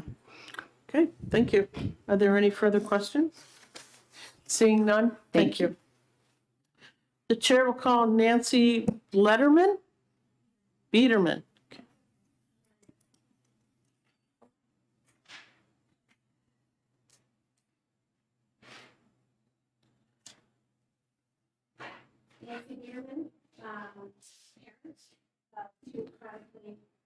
Hold on, sorry. Parent of 2 children with chronic illnesses, so believe me, I've spent more time in doctor's offices than most of you guys have spent in your entire life. So I've been there on the front line, especially during COVID. Yes, I have been denied access to my child's appointments and records multiple times. I no longer go to those providers. My child, one of them has traumatic brain injury because of a vaccine, so she is not able to make competent decisions at that time. And she was 16 and she knew. She's like, Mom, I don't know what the doctor's saying. I have no idea what they're saying. I can't be in there without you. And so, yeah, I've had access denied. Boston Children's Hospital, lots of portals. As soon as they turn 13, this is only your children's access. They can only access this. And there is more on those portals than you know. There is the write-up from the doctors. There's all kinds of lab information. There is a lot of information that you can access on those portals. It's not just test results. The doctor's notes are on there on a lot of doctor's appointments. And I find it interesting that we're constantly saying that parents don't have access to these records. But you know what? The schools recently, as far as 8 years ago, if I remember, on the consent form for the medical part of all those papers that you get every year from your school, they have a little line at the bottom letting and asking for the parents to give access to your child's doctor by the nurse. That started 8 years ago. I never allowed them to have access because I had heard multiple stories of parents who were denied services at the school because the nurse talked to one doctor, and then that child was no longer had whatever services that they needed. So no, if I'm not allowed access, then the nurse is not allowed. As far as allowing parent access, another bill that was, I was here last week on, that they want to have this mental health services in the schools. It's a multi-tiered program. So now you're bringing in this multi-tiered program that you're asking us to pay as taxpayers into the school system for mental health, but you're not going to give the parents access to any information. That's just wrong. If something is happening and someone knows there's something going on with my child, I want to know. Finally, HIPAA is not clear on it, and they do rely on state laws to determine whether or not, HIPAA now provides that a parent may have access to their minor child's records if state law permits. If state law permits. So they are looking for state law to permit this right. So we need you to pass this law and permit it. And finally, a quote today that was from, that's from former Vice President Mike Pence. I don't co-parent with the government. We trust parents to protect their children's, and no one will ever protect America's children better than their moms and dads. Nobody will fight for my child as much as I will. Nobody. And if I ask a doctor or anyone else to come in and I invite them in, then I expect them to give me the same courtesy that I gave them, accepting them into our situation to help us out. I don't expect for them to fight against me and to fight against keeping my child well by keeping secrets. And this is what that will be, is keeping secrets. Thank you. Thank you very much for your testimony. Are there any questions from the committee? Senator Chandler. Thank you, Madam Chair, and thank you, Ms. Peterman, sorry. That's okay. I just want to be clear that I understood what you said. Did your child at 13 want to give you permission to access the portal, but you were denied by the provider access to the portal, even with your child's permission? My child signed up for the portal and used her email and gave me all the information. So the provider it was not stopped. My child and I worked together to get her medical care.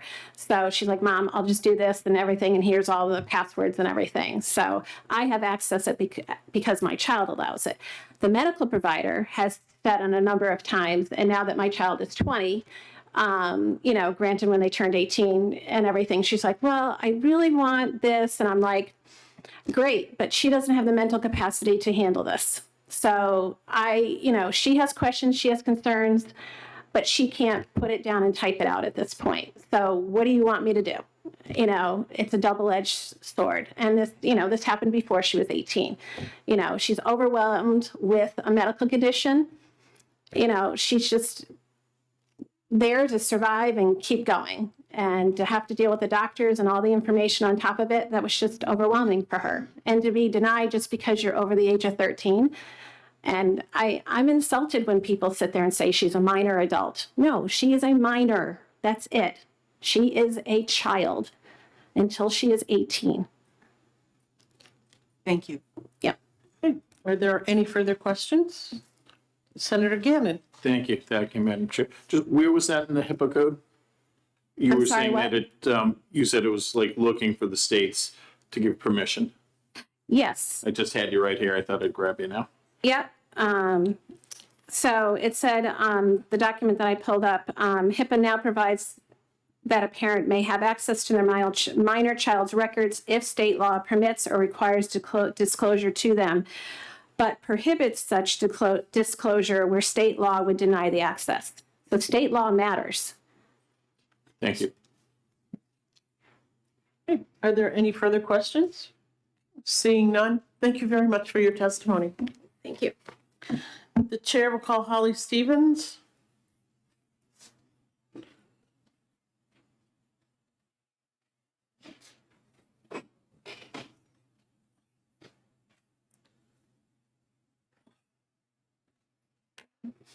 Madam Chair, members of the committee, my name is Holly Stevens. I'm the Director of Public Policy for NAMI, New Hampshire. NAMI, New Hampshire is a nonprofit grassroots organization whose mission is to improve the lives of all people impacted by mental illness and suicide through support, education, and advocacy. On behalf of NAMI, New Hampshire today, I am here in opposition to Senate Bill 253 relative to parental access to a minor child's medical records. NAMI New Hampshire strongly believes in the system of care that's been set up for children in our state, and we also recognize the importance of family and the role that they play in their children's mental health treatment. However, if you look at the adverse childhood experiences that we have in our state, it is evident that children would benefit from having private therapeutic relationships with therapists. Those already vulnerable children would be even more vulnerable if this bill were to pass as it is. Many adverse childhood experiences happen at the hands of the parents or guardians, and that is our biggest concern. In NAMI New Hampshire's experience, counselors and therapists who are proficient in their practice will involve the family, and they will work with the children who are resistant to that to, bring the family in when it's appropriate. NAMI New Hampshire does not believe that Senate Bill 253 does enough to protect children whose therapist believes that releasing the information would be harmful or would endanger the child. And Paula Minahan spoke about House Bill 406. I also attached it to my testimony because I think it's important to consider this in conjunction with the Senate bill. I also attached our testimony because I was asked last week why we opposed House Bill 406. And I mentioned at our legislative breakfast that it was because of the fact that on lines 9 and 10, that the records can be withheld if the therapist believes that the child has been or may be subject to domestic violence, abuse, or neglect, and that the release of the records to the parent or guardian could endanger the child. And that "and" is a problem, especially because when you look at it, that means that all three would have to be in play. You'd have to have domestic violence, child abuse, and the therapist would be that the child was in danger. If you only have child abuse without domestic violence, it's just very confusing. And we believe that it needs to be clarified to have an "or" there if this bill were to go forward, that looking at including some language from House Bill 406. So as introduced, NAMI New Hampshire opposes Senate Bill 253, but we encourage the committee to work on it so that there could be some compromise in this language. Thank you very much for your testimony. Are there any questions from the committee? Senator Whitley. Thank you, Madam Chair. Would a potential compromise to this bill, not the House bill, which I'm not as familiar with, be just to have a carve out for therapy notes? That would be an absolutely great compromise to have a carve out for therapy notes. It's really important to have that private, relationship with your therapist in order to be able to explore things that you might be embarrassed to have your parents hear about. And, a child may not get the benefit that they, as you heard from Ms. Savini, the child may not get the benefit from the therapy if they're not able to rely on the fact that those records remain confidential. Okay, yes, follow up. Do you mind sending the committee a potential language about that carve out? Sure, I can do that. Thank you. Are there any further questions? Okay, Senator Gannon. I'm sorry, I'm thinking it out as I'm speaking, but so you agree, like a child isn't developed right at 15, 16, they're mentally not there till about 25, a brain's not fully developed. I don't think they have the wherewithal to decide on therapy notes. I think other than when a parent's in danger, or like you have certain exceptions for domestic violence, child abuse, I'm fine with that. But otherwise, I want to know everything going on in my children's life. I'm the cornerstone, as my wife is, with them, and I think we're getting away from that. And thank you for I think it was more of a comment, but I'll turn it into a question and answer it. I think you've got to also remember too, that if your child knows that you have access to those therapy notes, they're probably not going to say the things that you want to know. And so having a conversation with the therapist and the child might be a better option.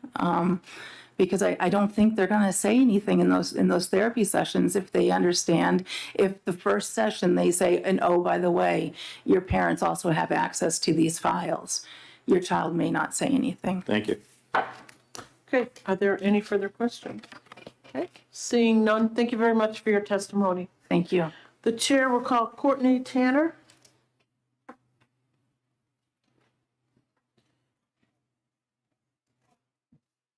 Hi, good afternoon. For the record, Courtney Tanner, Director of Government Relations at Dartmouth Health.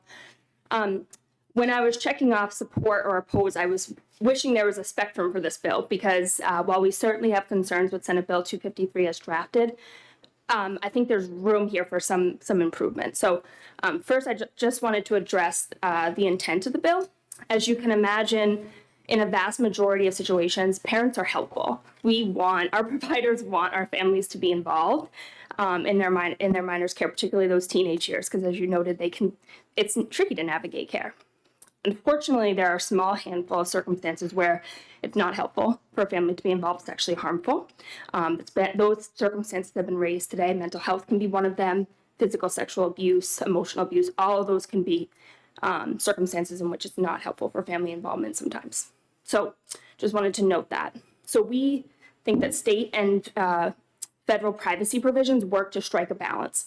Family participation in care to protect vulnerable adults, individual patients, including minors, is important. So we have to think about that. At Dartmouth Health, we ensure compliance with all applicable federal laws and regulations, including HIPAA, but not limited to HIPAA. For example, federal regulation 42 CFR Part 2 contemplates substance use disorder care, and that threshold, that confidentiality threshold, is much higher than HIPAA. So there's a lot of complexities. I've been sharing this bill with our general counsel and our privacy officers to, get their input about this and learn what we're doing internally. As Paula mentioned from the Hospital Association, there is a current bill marching forward in House Health and Human Services, House Bill 406. You guys have heard about it a lot today. I know it would take a little bit of dance to pull it from probably Senate HHS, but get it into this committee. I think it would be really advantageous if you guys could grab that bill and work on it. We would be happy to participate in working on amending that bill to make it to strike the balance between parent involvement in care when appropriate, but to also ensure that we're not conflating or confusing any federal or state privacy regulations. So happy to work on this with you. We appreciate the intent of the bill, and we think we can get it across the finish line in a way that's okay for providers and patients. Okay, thank you very much for your testimony. Are there any questions for the bill? Seeing none, thank you very much. Okay, are there any other members of the public that would like to speak to Senate Bill 253? Okay, seeing none, we'll close the public hearing.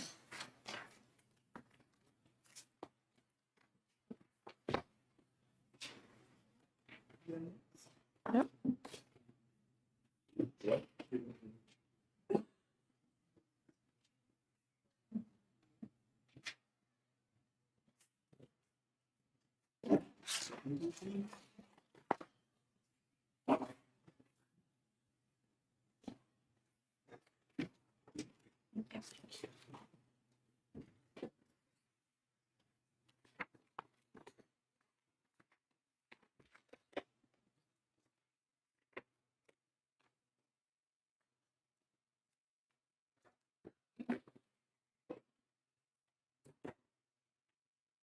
Are you all set, Matthew? Okay. We're going to open the hearing on Senate Bill 253 and recognize the prime sponsor, our own Senator Whitley. Thank you, Madam Chair. 251? Pardon? 251? Yes, that's Okay. what I said. Thank you, Madam Chair, and good afternoon, members of the committee. For the record, my name is Becky Whitley. I'm honored to represent Senate District 15, which includes the communities of Bow, Concord, Pennacook, and Hopkinton. So today I'm proud to introduce Senate Bill 251, establishing a committee to study the long-term impact of the New Hampshire adult parole system. So folks in this committee know that probation and parole are designed to lower prison populations and then help people succeed in the community. However, there's some new data that is suggesting it may have the opposite effect. The Council of State Governments, which I know our chair is very much involved in, their Justice Center recently engaged corrections and community supervised leaders in 50 states to develop the first complete picture of how probation and parole violations make up a state's prison populations. So what they found that nationwide, the Council of State Governments analysis showed that 45% of state prison admissions nationwide are due to violations of probation or parole for new offenses or technical violations. folks may understand that or already know that technical violations such as missing appointments with supervision officers or failing drug tests, those account for nearly 1/4 of all state prison admissions. So compare New Hampshire's number to the national number. We are way higher than that 40% number. In New Hampshire, 60% of state prison admissions, 60% are due to supervision violations. So I just think because of that number, because of our friends at the Council for State Government, because they are kind of looking at this issue, I think it's time for New Hampshire to look at this issue. Just study it a little, see what's going on. Why does New Hampshire have so much of a higher rate, whereas the national rate is 45% and New Hampshire at 60. I think that discrepancy calls for study. So if we study this issue, we could look at, how many people in New Hampshire are on probation and parole. We can dig deeper into that 60% number. We can look about how those technical violations are handled. We can look at the impact of supervision violations on local jails and prisons. We can look at how much that costs our system overall. How much does that cost our counties? How much does that cost our state corrections system? How much do we invest? Are we getting a good return on our investment? Do the intention we have behind the parole and probation, does that match with what's actually happening? So I think it's really important to review also for New Hampshire to review best practices. Perhaps there are things that we're not implementing, that we could to improve our system to get the outcomes that we really want to and get, make sure our tax dollars are being used well. So I think, we want to deliver, I think there's dual purposes here, right? We want to deliver better outcomes for people under supervision, their families, and also our communities, right? We want to ensure that we're balancing that public safety with ensuring we're getting better outcomes. And then lastly, of course, we want to ensure taxpayer dollars are being used efficiently. It's not cheap to put someone in the correction system, and so we want to make sure that we're using our tax dollars efficiently. So I'm happy to take any questions. I am not an expert on probation and parole, so I will defer technical questions to the folks behind me. But thank you for your consideration, and I ask for the committee's support of Senate Bill 251. Thank you very much for your testimony, Senator. Are there any questions? Senator Gannon. Just a real small question. Yeah. So if someone does a technical violation because you're more knowledgeable in this area, is it automatic or discretionary, a lot of these things, or is it a mix? If I'm a parole officer, do I say, oh, it was a small violation? Do I have discretionary power, or is it more, no, you weren't here, Yeah, it's not my area of expertise, but there's the parole board too, which is a separate independent state agency below the governor. And so there's certainly a role there. Okay, Yeah. thank you. Are there any further questions? Seeing none, thank you very much. The chair will call Joseph Lacaze.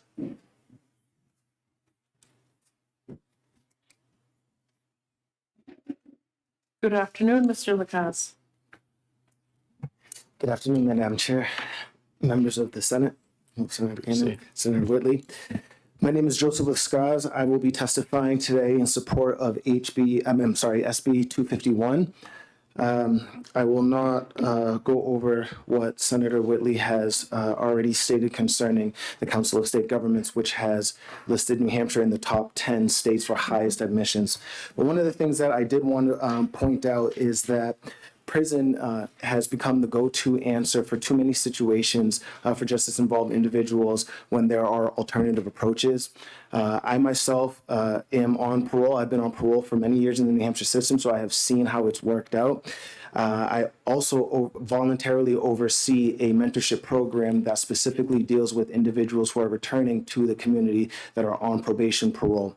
And when we look at the prison admissions, when we say that New Hampshire is averaging 60% a month, there is this is on technical violations, like we heard, things of, not meeting with your parole officer or missing check-ins, things like that nature. Now, there is a sanction where you can go to the halfway house for 7 days, okay? A 7-day sanction in the same time that we sent people back to the prison at $64,000 a year, $64,000 per person a year. There was zero. New Hampshire used the halfway house not once over the entire course of last year for the 7-day sanction, which they have access to. Instead, the prison was what was used. The last thing that I want to just to point out is whether or not a question that needs to be asked and answered is if the state is benefiting or profiting off of the situations of justice involved individuals. And it's ironic that this question is coming up in the Senate since this was based off of prison labor. And when we look at the parole system, individuals are paying to be out on the parole on parole. Last year, in 2021, when I was right after I had been appointed to the LEAC Commission, I received a letter from the parole department where they had backdated. When I first came home to the community, I was volunteering. I do a lot of work in Manchester doing anti-gang and anti-gun violence work. I mentor also underage youth that are justice involved, and I do this all voluntarily. And my parole officer was also involved in those meetings, and he said, you know, you're doing a lot of volunteer work that you're not getting paid for. I'm not going to charge you supervisor fees while you're out doing this work. Supervisor fees, I don't owe the state restitution. I don't owe victims restitution, but I pay every single day to be out here in the community, a supervisor fee, and my parole officer chose not to. However, I got a letter afterwards, backdated to the day that I came home, of all of the money that I owed at once to the state, or my parole would have been violated. And this came when I was on the LEAC Commission. This came at a time when we were also getting ready to go on to the state-appointed commission. And it put me into a panic because I'm thinking about going back, what am I doing now? Granted, I have a support system and an employer who helped with this situation. But for other people who do not have that resource, that puts them into a tailspin. So I'm just asking that this state look at the practices of our New Hampshire parole system and look at the impact that it's having on the people who are under it. I'm happy to take any and all questions. Thank you for your testimony. Are there any questions? Is this supervisory fee, is this the same for everyone? That's a great question, Senator. So the supervisor fee actually it's prorated according to what a person's employment status is. So the more money that a person makes, the higher their supervision fee is. And but that is every single person who is on parole has to pay a supervisor fee in addition to restitution and other obligations. Would you be willing to share with us what you were charged for that? Yes. So so at the time, because I was volunteering before I had my job with my current job, it was prorated as unemployed. So what they did is they backdated all the way to an amount of $335, which was assuming that a person had no job, no source of income. That's what they had to pay. Now, if it was at what my current salary is, this would be thousands of dollars that I would owe up to this point. Okay, thank you for sharing that. I know that I appreciate that. Are there any further questions? Okay. Seeing none, thank you very much for your testimony. Are there any members of the public that would like to speak to Senate Bill 251? Okay, seeing none, we'll close the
No, well, yeah, no worries, no worries. Thank you very much.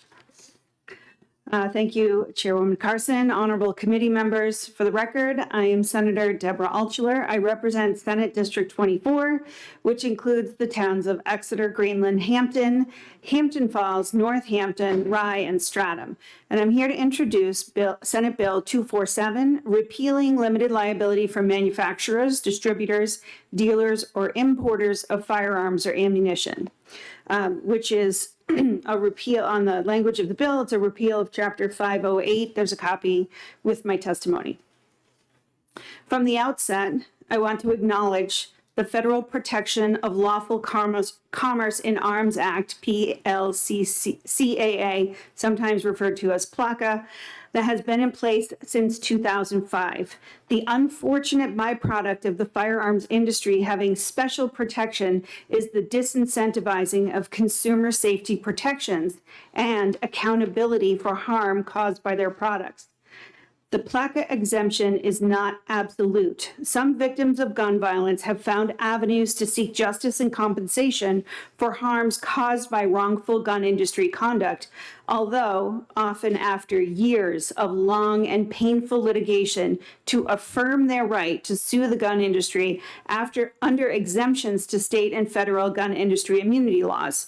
In recent years, 4 states, California, Delaware, New York, and Virginia, have also enacted victims' access to justice laws that codify standards of responsible conduct for the firearm industry and ensure that more victims of gun violence can bring civil suits seeking justice and fair remedies in court.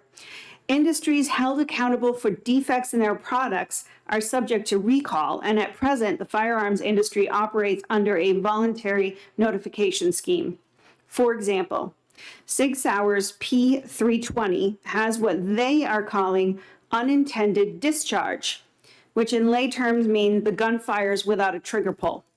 Only when word got around through gun enthusiast communities, the company announced a voluntary upgrade program in August of 2017, allowing P320 owners to ship their guns to the company for a free fix. To find information about this problem requires deep digging through multiple links on the company's website. There was no recall of the 500,000 P320s in circulation.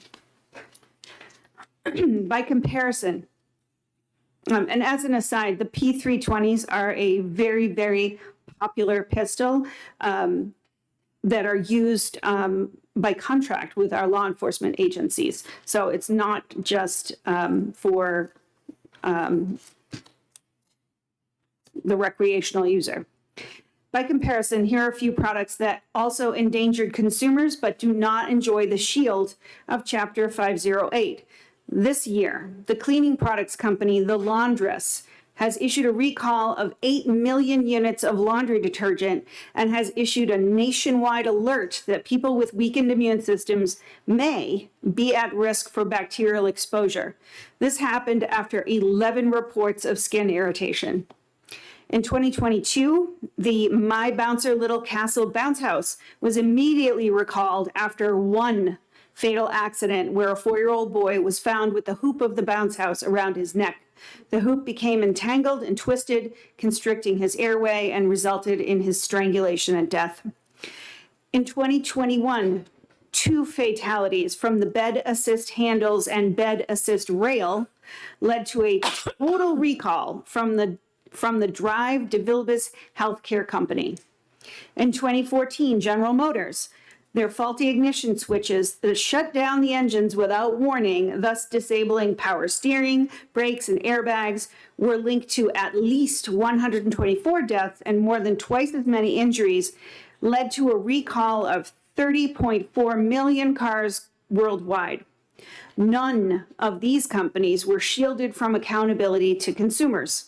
The legal immunities enjoyed by firearms parts, and ammunition manufacturers have helped to shield this profitable industry from facing basic financial incentives to better protect public health and safety. The shield from qualified civil liability action, which is part 2 of chapter 508, it's the last line of the law, encourages negligence in the manufacturing, selling, marketing, or importing firearms and related products to identify dangerous patterns. It discourages proactive life-saving innovations. It leaves victims of gun violence who are harmed by wrongful firearm industry conduct without any measure of compensation or justice. These legal immunities also provide an unfair business advantage to irresponsible firearm industry members over more responsible competitors who take stronger precautions to protect human life and well-being. In summary, the safety and well-being of consumers should be the top priority when it comes to manufacturing and distributing dangerous products. Shielding gun and ammunition manufacturers from liability lawsuits puts the public safety at risk and creates an unfair advantage for other companies excluded from the limited liability of Chapter 508. It is important that all are held accountable for harm caused by their products, which is why repealing RSA 508:21 is important for New Hampshire consumers. We should be incorporating generally applicable consumer protection laws into firearm industry standards for the sale and marketing of firearm industry products.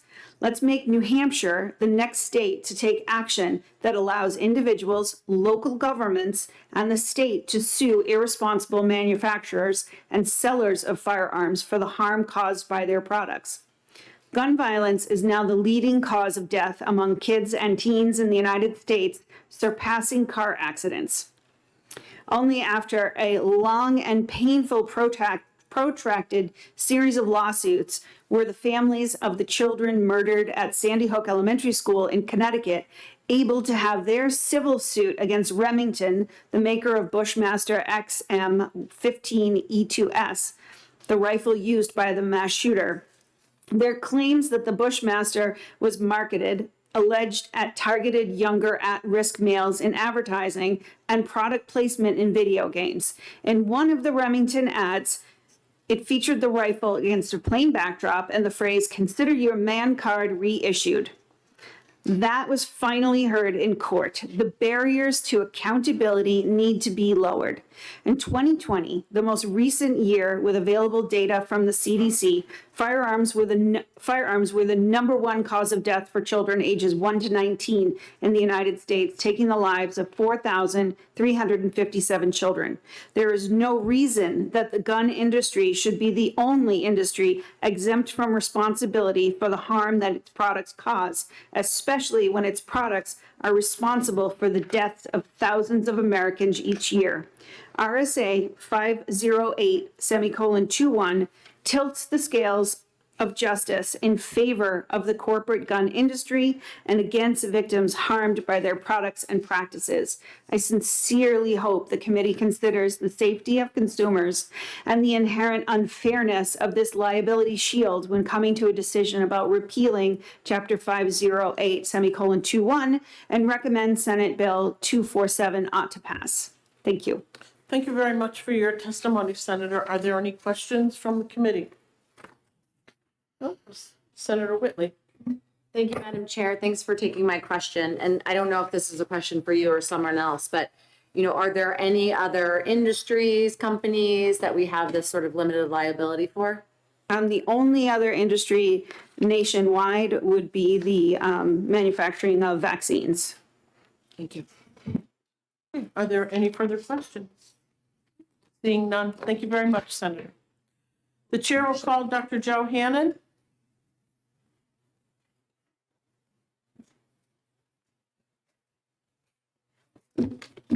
Good afternoon. Good afternoon, Madam Chairwoman and members of the committee. My name is Joe Hannon. I'm the Vice President for Gun Owners of New Hampshire, and we are opposed to this bill. Basically, I can add to a couple things that were not clarified earlier. Vaccines are one area where there is limited liability, that she just said.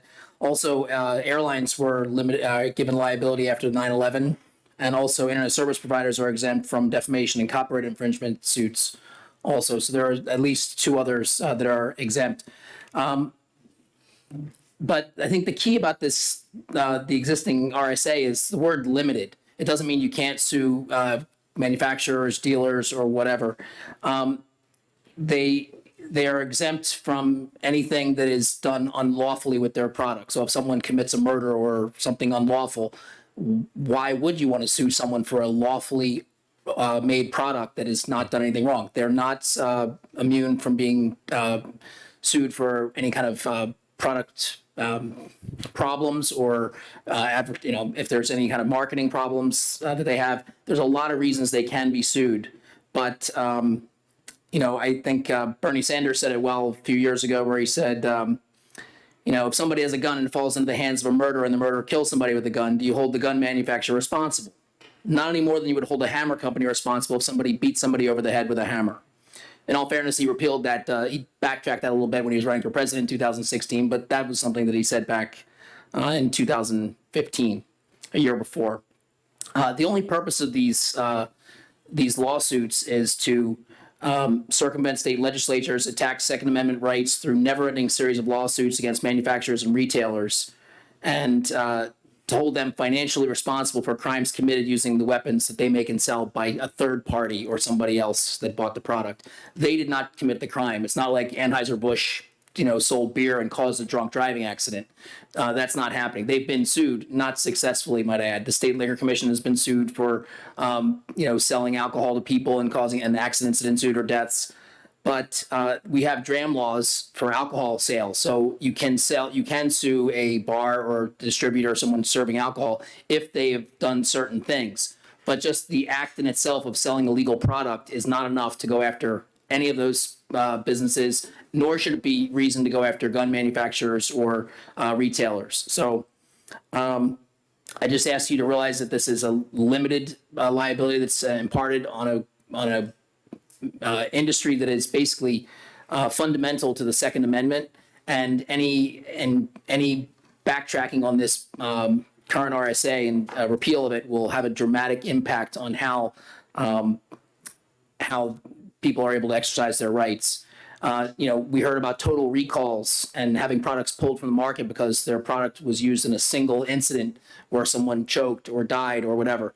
That's the goal of this, is to pull entire products and lines or businesses from the market because of one instance that may or may not have been the problem of the fault of the industry itself. If there is something at fault, they should be held accountable, and they are held accountable for faulty products or anything like that. But this is something that I please ask you to vote against, and that's all I have. I'd be happy to answer any questions. Thank you very much for your testimony. Senator Gannon has a question. Thank you for taking my question. Thank you, Madam Chair. The senator from District 24 brought as an example the P320. SIG wouldn't have shielded liability in that case, right? If they had a design defect or something, they'd be liable for it. I imagine so. I don't know the specifics of the case other than what I heard here in a few other articles, but if they made a product that was faulty in some way and not if it wasn't what they said they were selling, theoretically they should be held liable, and this would not protect them. This is only protecting people who are, if the product was used in a crime or in an illegal way of some kind. Thank you. Senator Whitley. Thank you. I'm reading it completely different than you are. I think just take a look at the bill, because that's not how I'm reading it. But my question is different. You're not saying that the gun industry should be immune from recalls, correct? No, not at all. No, not if there's a problem with the product. If they made something that's defective or dangerous, absolutely, there should be. And there are recalls in those instances. But what I'm saying is that if it's being used in a criminal manner that has nothing to do with the seller or the manufacturer by a third party or the person who bought it from them, why should they be held liable? Why should they be held liable for somebody else's criminal actions? Follow up? But this bill isn't addressing that. This bill is addressing limited, taking away that limited liability for those defects. We're not talking about, suing the manufacturer for criminal behavior. We're talking about suing for, for these defects or other such things, correct?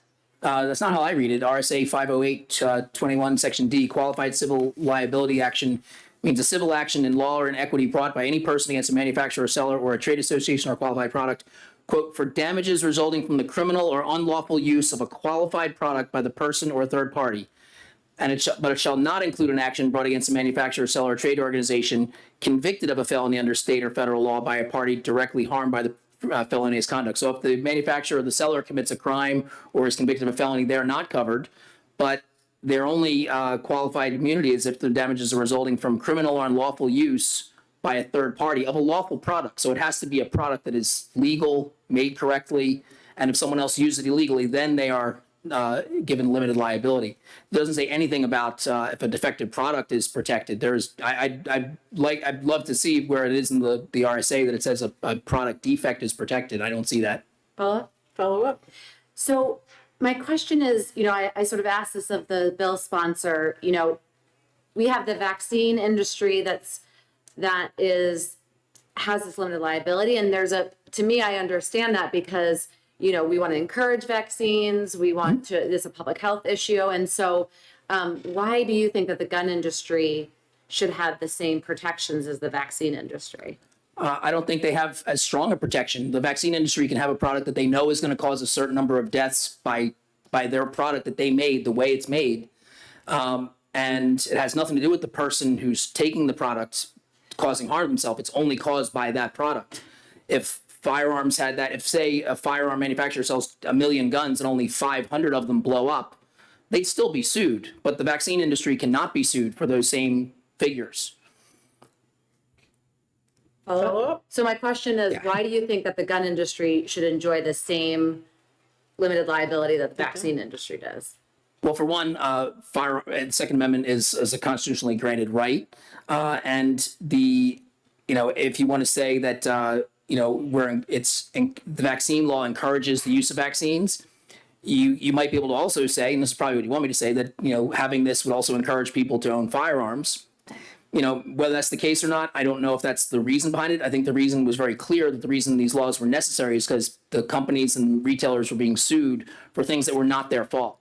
So I don't think any business entity person should be sued for something that is not their fault. Follow up. So you mentioned the Second Amendment, which that's not what we're arguing here. I think that, to me, the Second Amendment doesn't apply in this situation because that's the Second Amendment, we're talking about individual rights, but this is related to the gun industry, the companies, and the companies don't have a separate Second Amendment right, correct?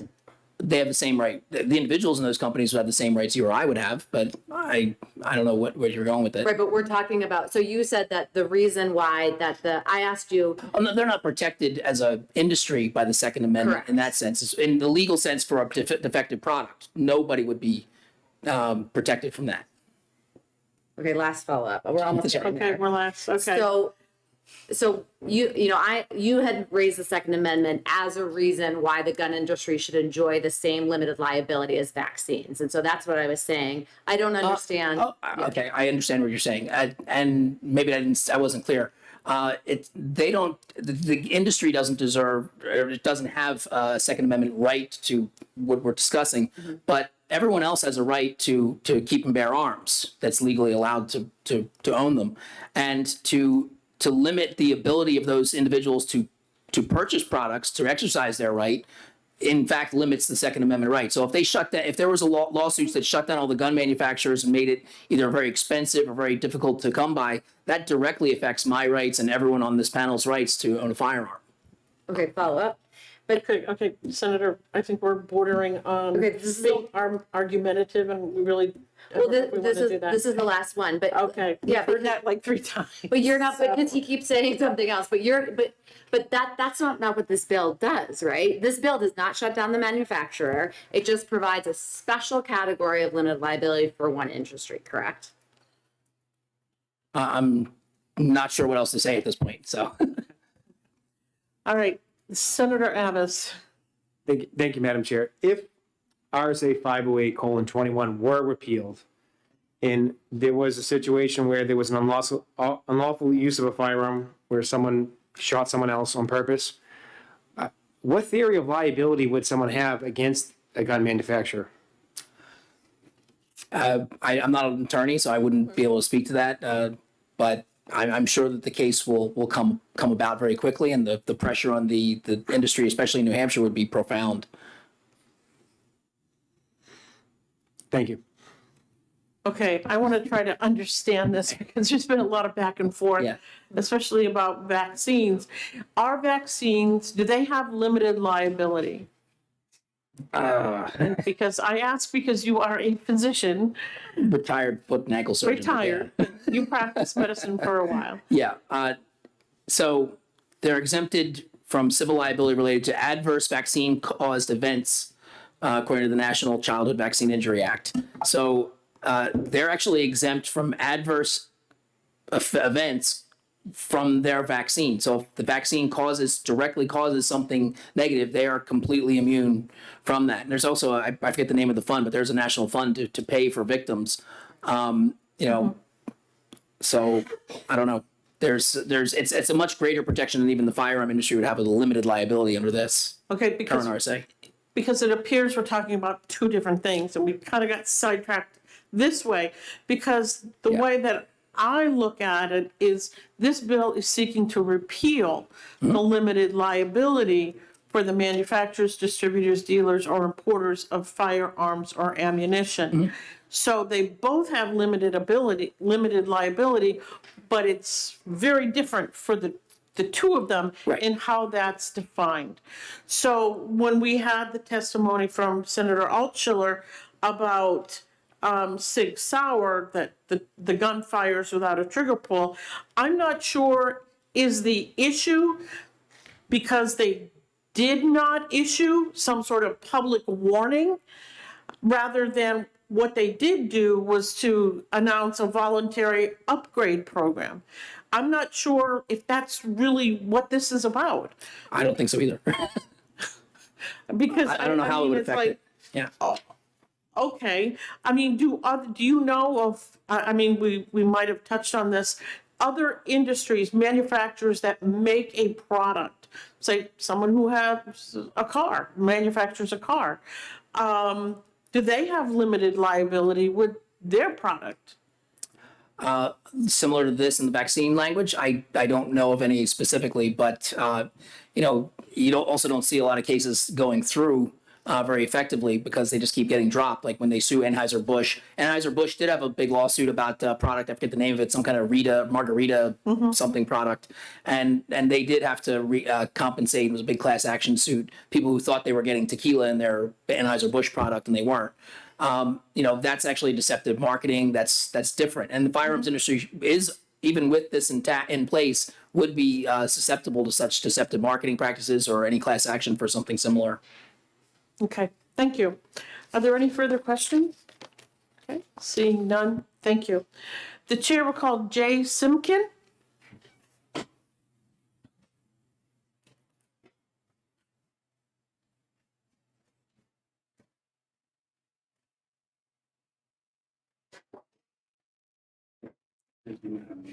Good afternoon.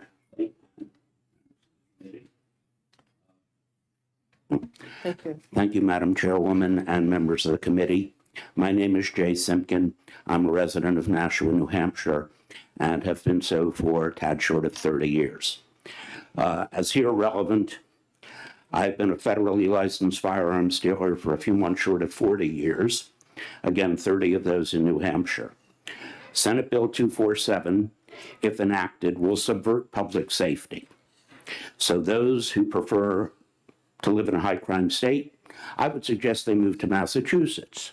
I direct your attention to a table of data on page 3 of my prepared testimony. You'll see in boldface type the incidence of violent crime per 100,000 residents over the past 20 years. These data are from the FBI, a series called Crime in the United States. These data show that with a one-year exception, New Hampshire has been among the 3 safest states in the Union over that 20-year period. The one-year exception was 2015, when Virginia bumped us. New Hampshire is now the 2nd safest state in the Union. So those who represent that there is sort of some public safety issue here, to the solution of which gun control is relevant, are simply in error. Maine ended its requirement for licensure for concealed carry in 2015. And notice in my testimony, I have cites to public and published data. So you don't have to take my word for these statistics. You can find the sources and look at them with your own eyes. Maine, despite eliminating the requirement for licensure, remains the safest state in the union, and indeed, the incidence of violent crime in Maine fell each year. I'm not asserting causality. It may be coincidence. But New Hampshire eliminated the requirement for licensure in 2017. For the following years, for which we have data, the incidence of violent crime declined here. By contrast, the incidence of violent crime in Massachusetts over this 20-year period has been usually double that of New Hampshire. And at the risk of laboring the obvious, and forgive me for so doing, Massachusetts has voluminous laws on firearms. So the concept that somehow gun control promotes public safety, at least in the Northeast, is plainly not so. Now, let me fill in something that Senator Altshuler didn't deal with, and explains why she sponsors this bill and urges that it be adopted. There are billionaires who embrace gun control, and they spend accordingly. I have sites, again, links, that you can type into your browser, and they will take you to websites maintained by George Soros and Michael Bloomberg. Mr. Bloomberg is one of the richest men on the face of the planet. I concede that he is brilliant, because he is, but he's misguided. He and others will leverage Senate Bill 247, should you enact it, to launch baseless litigation aimed at bankrupting firearm makers and sellers. That's the purpose of this bill. It may not be stated, that's the purpose. Mr. Bloomberg doesn't care, or I presume he doesn't care, that he spends $200,000 to litigate with me. For him, that sum is less than rounding error. New Hampshire's firearm sellers, at least at retail, are mainly small businesses. For example, in 2020, the U.S. Department of Justice published data that show that 46.4% of federally licensed firearm retailers are sole proprietors. In other words, mom and pop operations. A further 30.6% are LLCs, limited liability companies, which typically are formed by a sole proprietor who wants to get the protection that an LLC provides. Even so, that means we can assume that in New Hampshire, where most of us live in small towns, about 70% of the population does, that the proportion of firearm retailers that are mom and pop operations is higher than the federal data show. I can speak to litigation costs in a way that few who come before you can. This is a Massachusetts non-resident temporary license to carry firearms. It was revoked by the Commonwealth in 2009. In August of 2013, the license was restored to me by a unanimous decision and order of the Supreme Judicial Court of Massachusetts. You should reasonably conclude that said court would not have done that had I infringed any law or regulation. I did not. The cost to recoup this license was about $125,000 in attorney's fees and costs.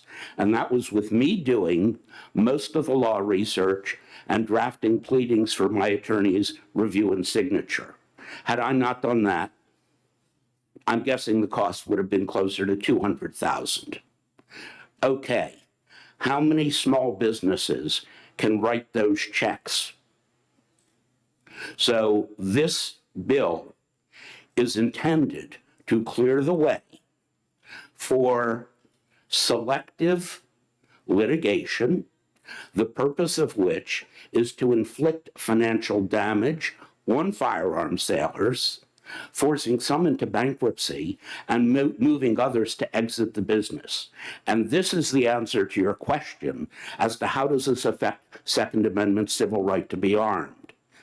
Because the shrinkage in retailers and manufacturers that will result from Senate Bill 247 and kindred laws is going to mean that the price of firearms escalates. Less competition, higher prices. Further disclosure, I'm an international economic consultant and have been so for about as long as I've been a licensee. I understand supply and demand, and I am guessing that all of you do as well. So in short, this bill seems innocent. It is not. There's a further assumption here behind this bill, and being an economist, assumptions matter to me. The assumption is that gun control is good for kids, that it saves children's lives. Senator Altshuler quoted some data as to the number of children, quote, killed by firearms, end quote. That claim that gun control saves children's lives is absurd and provably so. What gun control does worldwide is make genocide a low-risk proposition.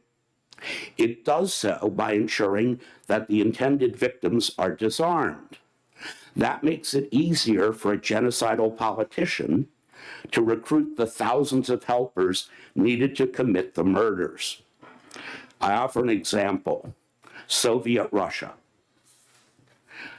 The Soviet Union, which existed from 1917 to 1991, had gun control. I provide you with a translated extract of one of their earliest laws, again, along with a specific source citation. In June of 1941, Nazi Germany invaded Soviet Russia. Behind the front line, German troops were special units called Einsatzgruppen. It means task forces. They were specifically charged with rounding up and murdering Jews and what the Nazis called Bolsheviks, that is to say, government officials who were presumed to be members of the Communist Party. So on 29 to 30 September 1941, the Nazis and their helpers murdered 33,000 Jews, many of them children, at a place called Babi Yar, outside of Kyiv, which was then in Soviet Ukraine. Most were shot into a ravine, but a lot who weren't murdered outright by the bullets were suffocated by the weight of corpses piled on top of them. These Jews were defenseless, as were other Soviet citizens, because of Soviet gun control. The concept that gun control saves lives is simply false. But that concept underpins this bill, that a gun-free America is a safe America. This is a vast fraud. In short, those who back Senate Bill 247, which promotes criminality on a small scale and mega scale, I suggest, with respect, should move to Massachusetts. Massachusetts has piles of gun control laws, but it has the same healthy climate as does New Hampshire. In conclusion, I suggest, with respect but great emphasis, that this bill should be ITL'd. It is catastrophically bad. And again, because its underlying assumptions are not really stated, in a way it's dishonest. I'll be happy to take your questions. One further disclosure, a long time ago and far away, I lectured Russian and Soviet history at university level. So in a way, I have been a Sovietologist. And it was I who found these Soviet laws and did most of the translations of them. Thank you very much for your testimony this afternoon. Are there any questions from the committee? Senator Chandler. Thank you very much, Madam Chair. The prime sponsor introduced this bill and gave us a description of the problem as she saw it and her reason for proposing this legislation. Whether I agree with her or not, I trust that when she describes her motives for presenting this legislation, I will trust that that is in fact her motive. From what you were saying, I am wondering, and I hope that you were not, I trust that you were not attempting to ascribe motive to her, or were you? I was. Well, follow up? Nope, thank you. Okay. All right. Are there any further comments or questions? Seeing none, thank you very much for your testimony this afternoon. Thank you, Madam Chairwoman, and thank you, members of the committee. And I'll be happy to answer any questions. If you wish to see the original of the Soviet law as published under their authority, I will be happy to send it to you. I think, Mr. Simpkin, you've done a great job of providing us the sources, so we will be able to look them up. That's fine, but if someone wants to actually see the text as published under my Soviet authority, I can provide it. I have it. I've held it in my own hands. Okay. Same thing is true of, say, a 1979 Rwanda law that cleared the way for Rwanda's genocide in 1994. I've literally held in my hands the bulletin, the official bulletin, Bulletin Officiel of the Republic of Rwanda. Thank you very much. We appreciate You're welcome. your testimony. Okay, the chair will call Zandra Rice Hawkins.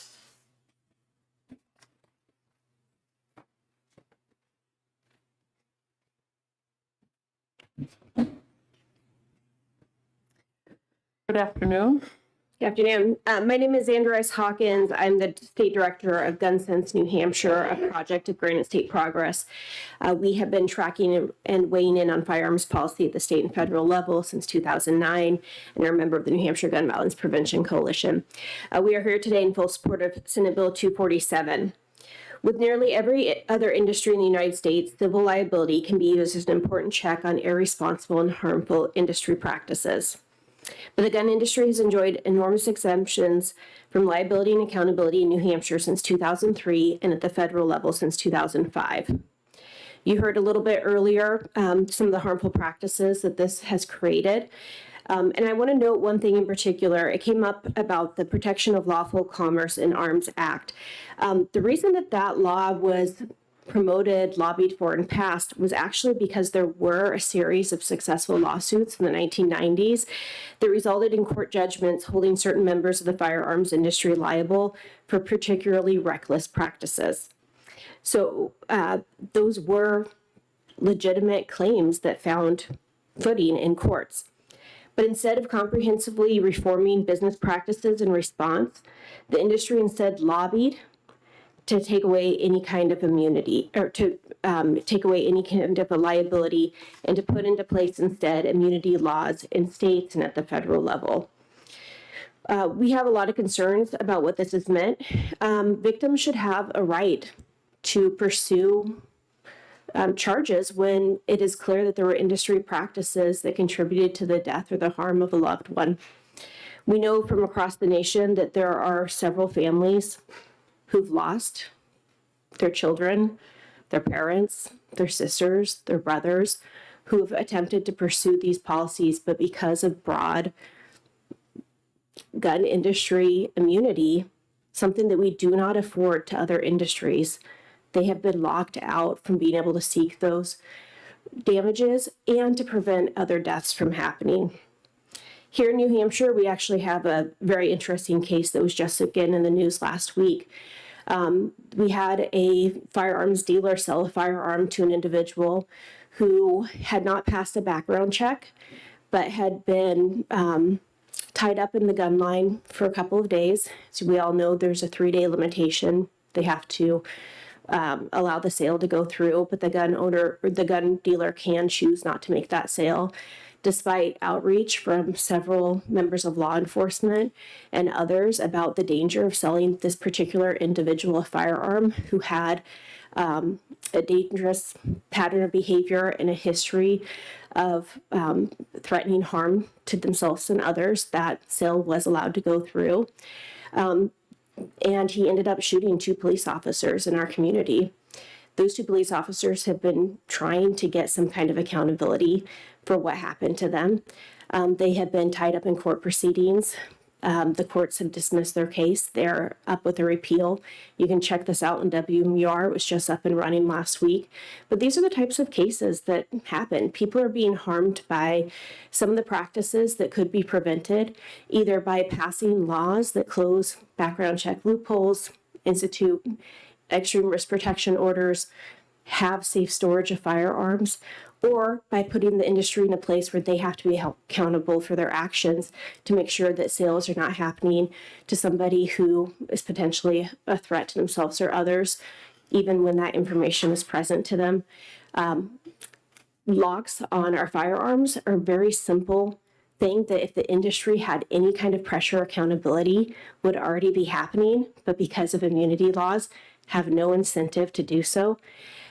As a parent, I think it's really important that our kids can be in our homes and not have access or to things that are going to harm them or others.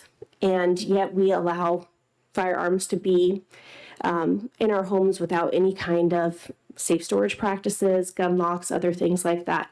Responsible donors may do it, but not everyone. And the industry has a hand to play here because they know what's happening. So for those reasons and more, we'd encourage you not only to support this bill, but other bills that will hopefully be coming to you from the House later this session. Thank you. Thank you very much for your testimony. Are there any questions from the committee?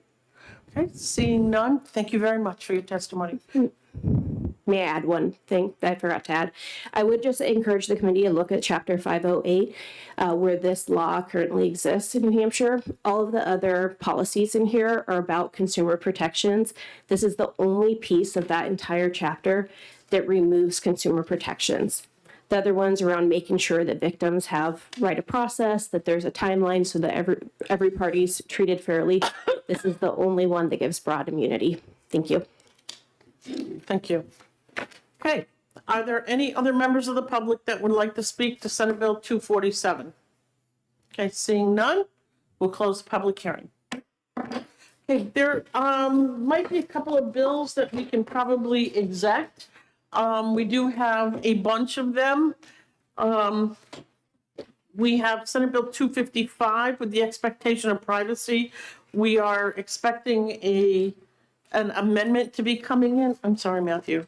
264 relative to parentage does have an amendment, but I think I just saw it this afternoon, so I'd like some time to just kind of digest it and see what it looks like. We also have an amendment to Senate Bill 80 that I think we need a little bit of time to look over. Madam Chair, for Senate Bill 80, it does have a fiscal note, is that? Right, and we have until March 9th to get it out of the committee. So what I'm doing is reading a list of the bills that I think that we will be doing when we come back on the 7th. Senate Bill 183 exempting certain phone calls from the right to know law. Then we have Senate Bill 182 relative to the definition of way and driving. Senate Bill 48, relative to the definition of way for the purpose of driving after revocation. And then we have Senate Bill 246 that we heard today, Senate Bill 250 we heard today, and Senate Bill 247 that we just finished hearing. That, to me, looks like what we will be doing on Tuesday. There's a couple here that we could probably exec today. We heard Senate Bill 245, 253, and Senate Bill 251. And so can I get a motion to go into executive session? Moved by Senator Whitley, seconded by Senator Chandler. With Senate Bill 245, I brought up the point about the guest's legal name.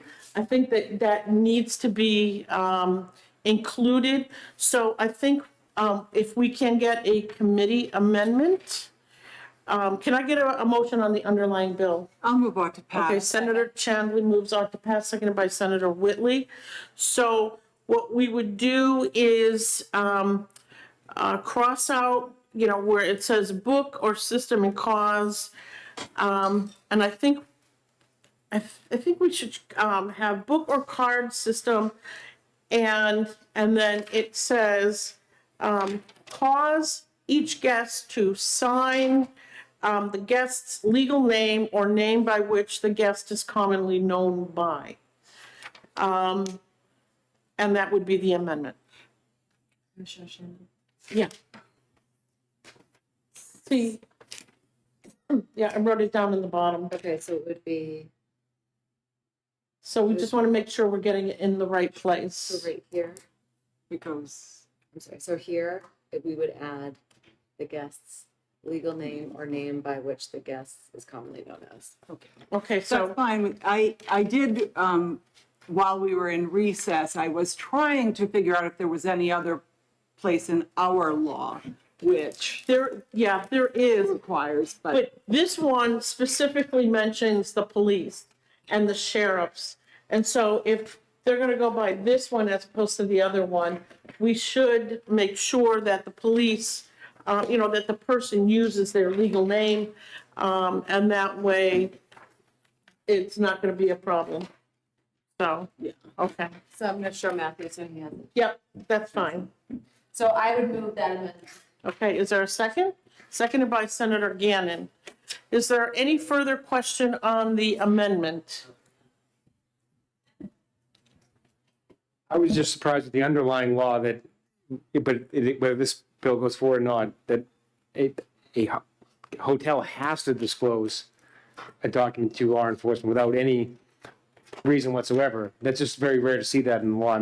But that problem is not solved by. I think as we said, there's another law somewhere else that deals, I think, with that in a little bit more detail. But what we wanted to make sure, this one was about making sure that they did not, they have to keep a paper system. And so we wanted to make sure if you're going to do this online, you've got to make sure that the person, it's their legal name that's being used. I also have not heard of anyone complain of the potential constitutional issue here. No. Ever. So we'll leave it at that. Okay, so we have a potential committee amendment, and Matthew knows the location of where it's supposed to go. So it's after, on line 6, of each guests to sign their legal name or the name by which the guest is commonly known. That sounds like a plan. Sounds good. So there is a motion, and is there a second? I think we did on the amendment. Okay, all in favor say aye. Aye. Any opposed? I Okay. move on to pass as amendment. Okay, Senator Whitley moves on to pass as amended, seconded by Senator Gannon. Is there any further discussion on Senate Bill 245 as amended? Seeing none, all in favor say aye. Aye. Aye. Any opposed? Okay. Motion for consent? So moved. Okay. Second. Moved by Senator Whitley, seconded by Senator Chandler. Is there any discussion on the consent calendar motion? Okay. Seeing none, all in favor say aye. Aye. Aye. Any opposed? Okay. Who would like to take this one out? Senator Gannon, you want to do this one? Okay. Okay, what I'd like to do with Senate Bill 253, because we had a lot of testimony about House Bill, God, what is it? 406. 406. I'd like to keep this. Yeah. To just, if we can retain this bill, so I looked for a Like a motion to to re-refer? re-refer this bill. It's been moved. Is there a second? Second. Seconded by Senator Whitley. Okay. May I ask what's the status of the House bill that was referenced? I don't know what the status of it is. It's more comprehensive than this one. So I think it would behoove us to wait and see what happens with that bill, what they come up with, and if it even passes the House. If not, we'll have something on this side that we can work with. And would it, I guess once we re-refer it, it's out of the committee, would there be any drawback to maybe holding on, not executing the bill today and seeing what comes up? Who knows when it's going to come out of the House? This way, this comes back to us. It stays with us until December when we have to act on it. So we'll have a better idea of what happened in the House. We'll have a record, and we can look at the work that was done, look to see if there's anything else that needs to happen, and we'll have the summertime to work on it and then bring it forward without having to file new legislation and start all over again.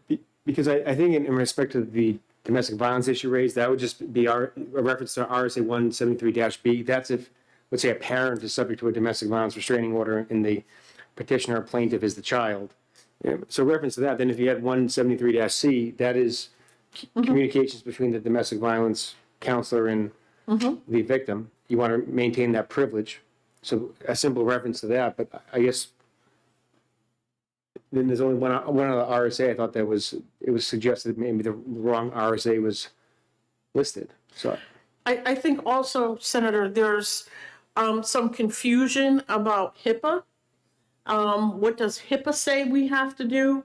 And we had testimony from a parent that says, well, HIPAA refers to state law.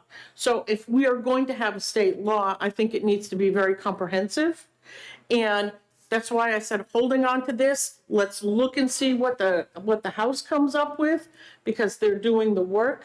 I'll be more than happy to contact Chair McDonald and see what their thoughts are and where they think this is going to go. If not, we have this as a vehicle. We got a little sidebar going on here.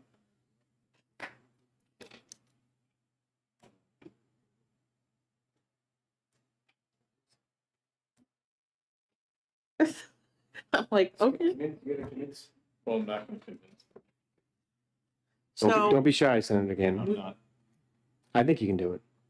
right, I would go ahead, prefer. I let's would hear it. prefer to have an opportunity to potentially work on an amendment. I understand if I may not get to the point where we're comfortable going forward, but I think by taking action today may prevent us from doing that, or at least delaying it to the winter time. Senator Whitley, But we can do that when the bill comes over. if it comes over, It's- correct. it's- And if it doesn't, then we have this. I think the senator doesn't, I'm sorry for speaking out of turn. No, go He doesn't ahead. want to wait till December. I think he thinks if he presents an amendment, he'd like to ought to pass the bill this between now and June.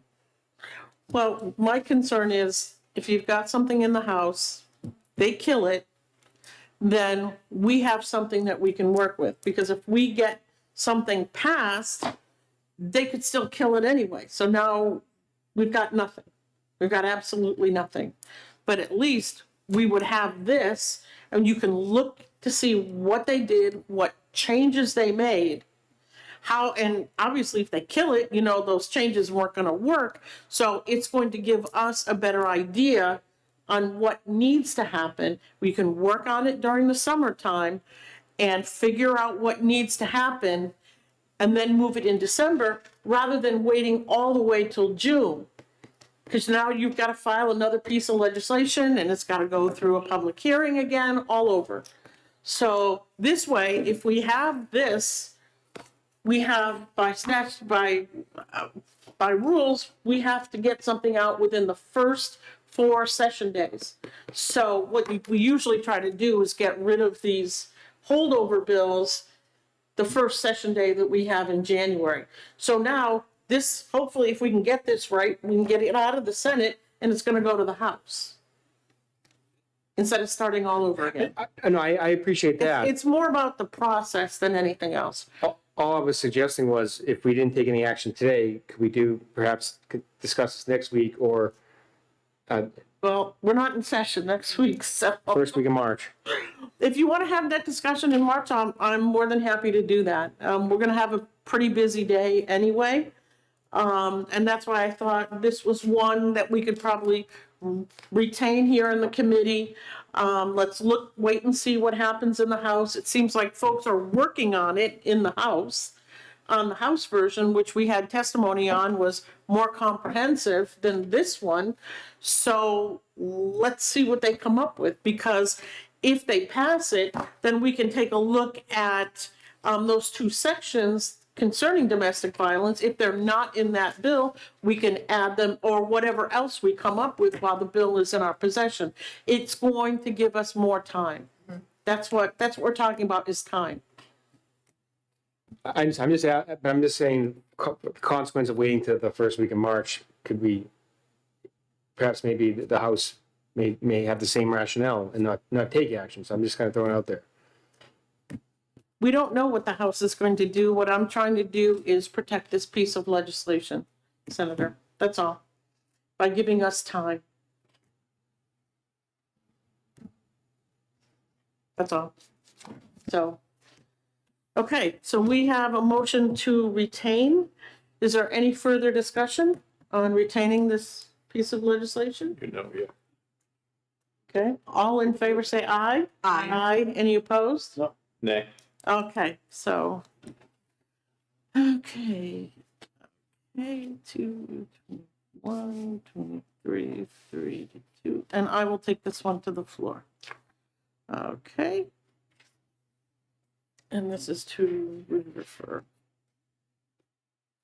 Okay, next we have Senate Bill 251, establishing a committee to study the long-term impact of the New Hampshire adult parole system. I'll move on to pass. Okay, we have a motion of ought to pass in a second. Is there any discussion on the bill? Okay, I know I, for one, want to find out about these fees that are being charged. Be kind of interesting. Since it's I would all- just like to add, because this is just, we're talking here, I'd like to see the CSG study, because I remember, oh God, it was a while ago, probably 2009 or 2010, the Pew study they did about the recidivism in New Hampshire that was really, really high. And it would be interesting to see between that study and the CSG study what's happened, whether the numbers have gone down, the numbers have gone up, but I think this is well worth looking at. I do too. So we have a motion of ought to pass on Senate Bill 251. Is there any further discussion? Seeing none, all in favor say aye. Aye. Any opposed? Okay, is there a motion for consent? Consent. Okay, we have a motion for consent. Is there any further discussion on the consent? Okay, seeing none, all in favor say aye. Aye. Any opposed? Okay, Senator Whitley, do you want to do the little blurby? Okay. Is there anything else to come in front of the committee? As you know, we're not going to be here next week. Yeah, someone goes, hey. And so we're going to be meeting on tomorrow. He said 247. Why 247? No, we haven't had that. That was, wait a second. That's what we just heard the last. Yeah, no, we're not gonna deal with that one today. And so on the 7th, when we come back, we have received an additional bill. That is gonna be Senate Bill 268, and we'll probably hear that one at 9 o'clock. And then we will exec everything else that we have. Should I move that we come out of executive? Yes. Second. Okay, so there's a motion to come out of executive session. All in favor say aye. Aye. Aye. Any opposed? Okay, we're done for the day, folks. Thank you.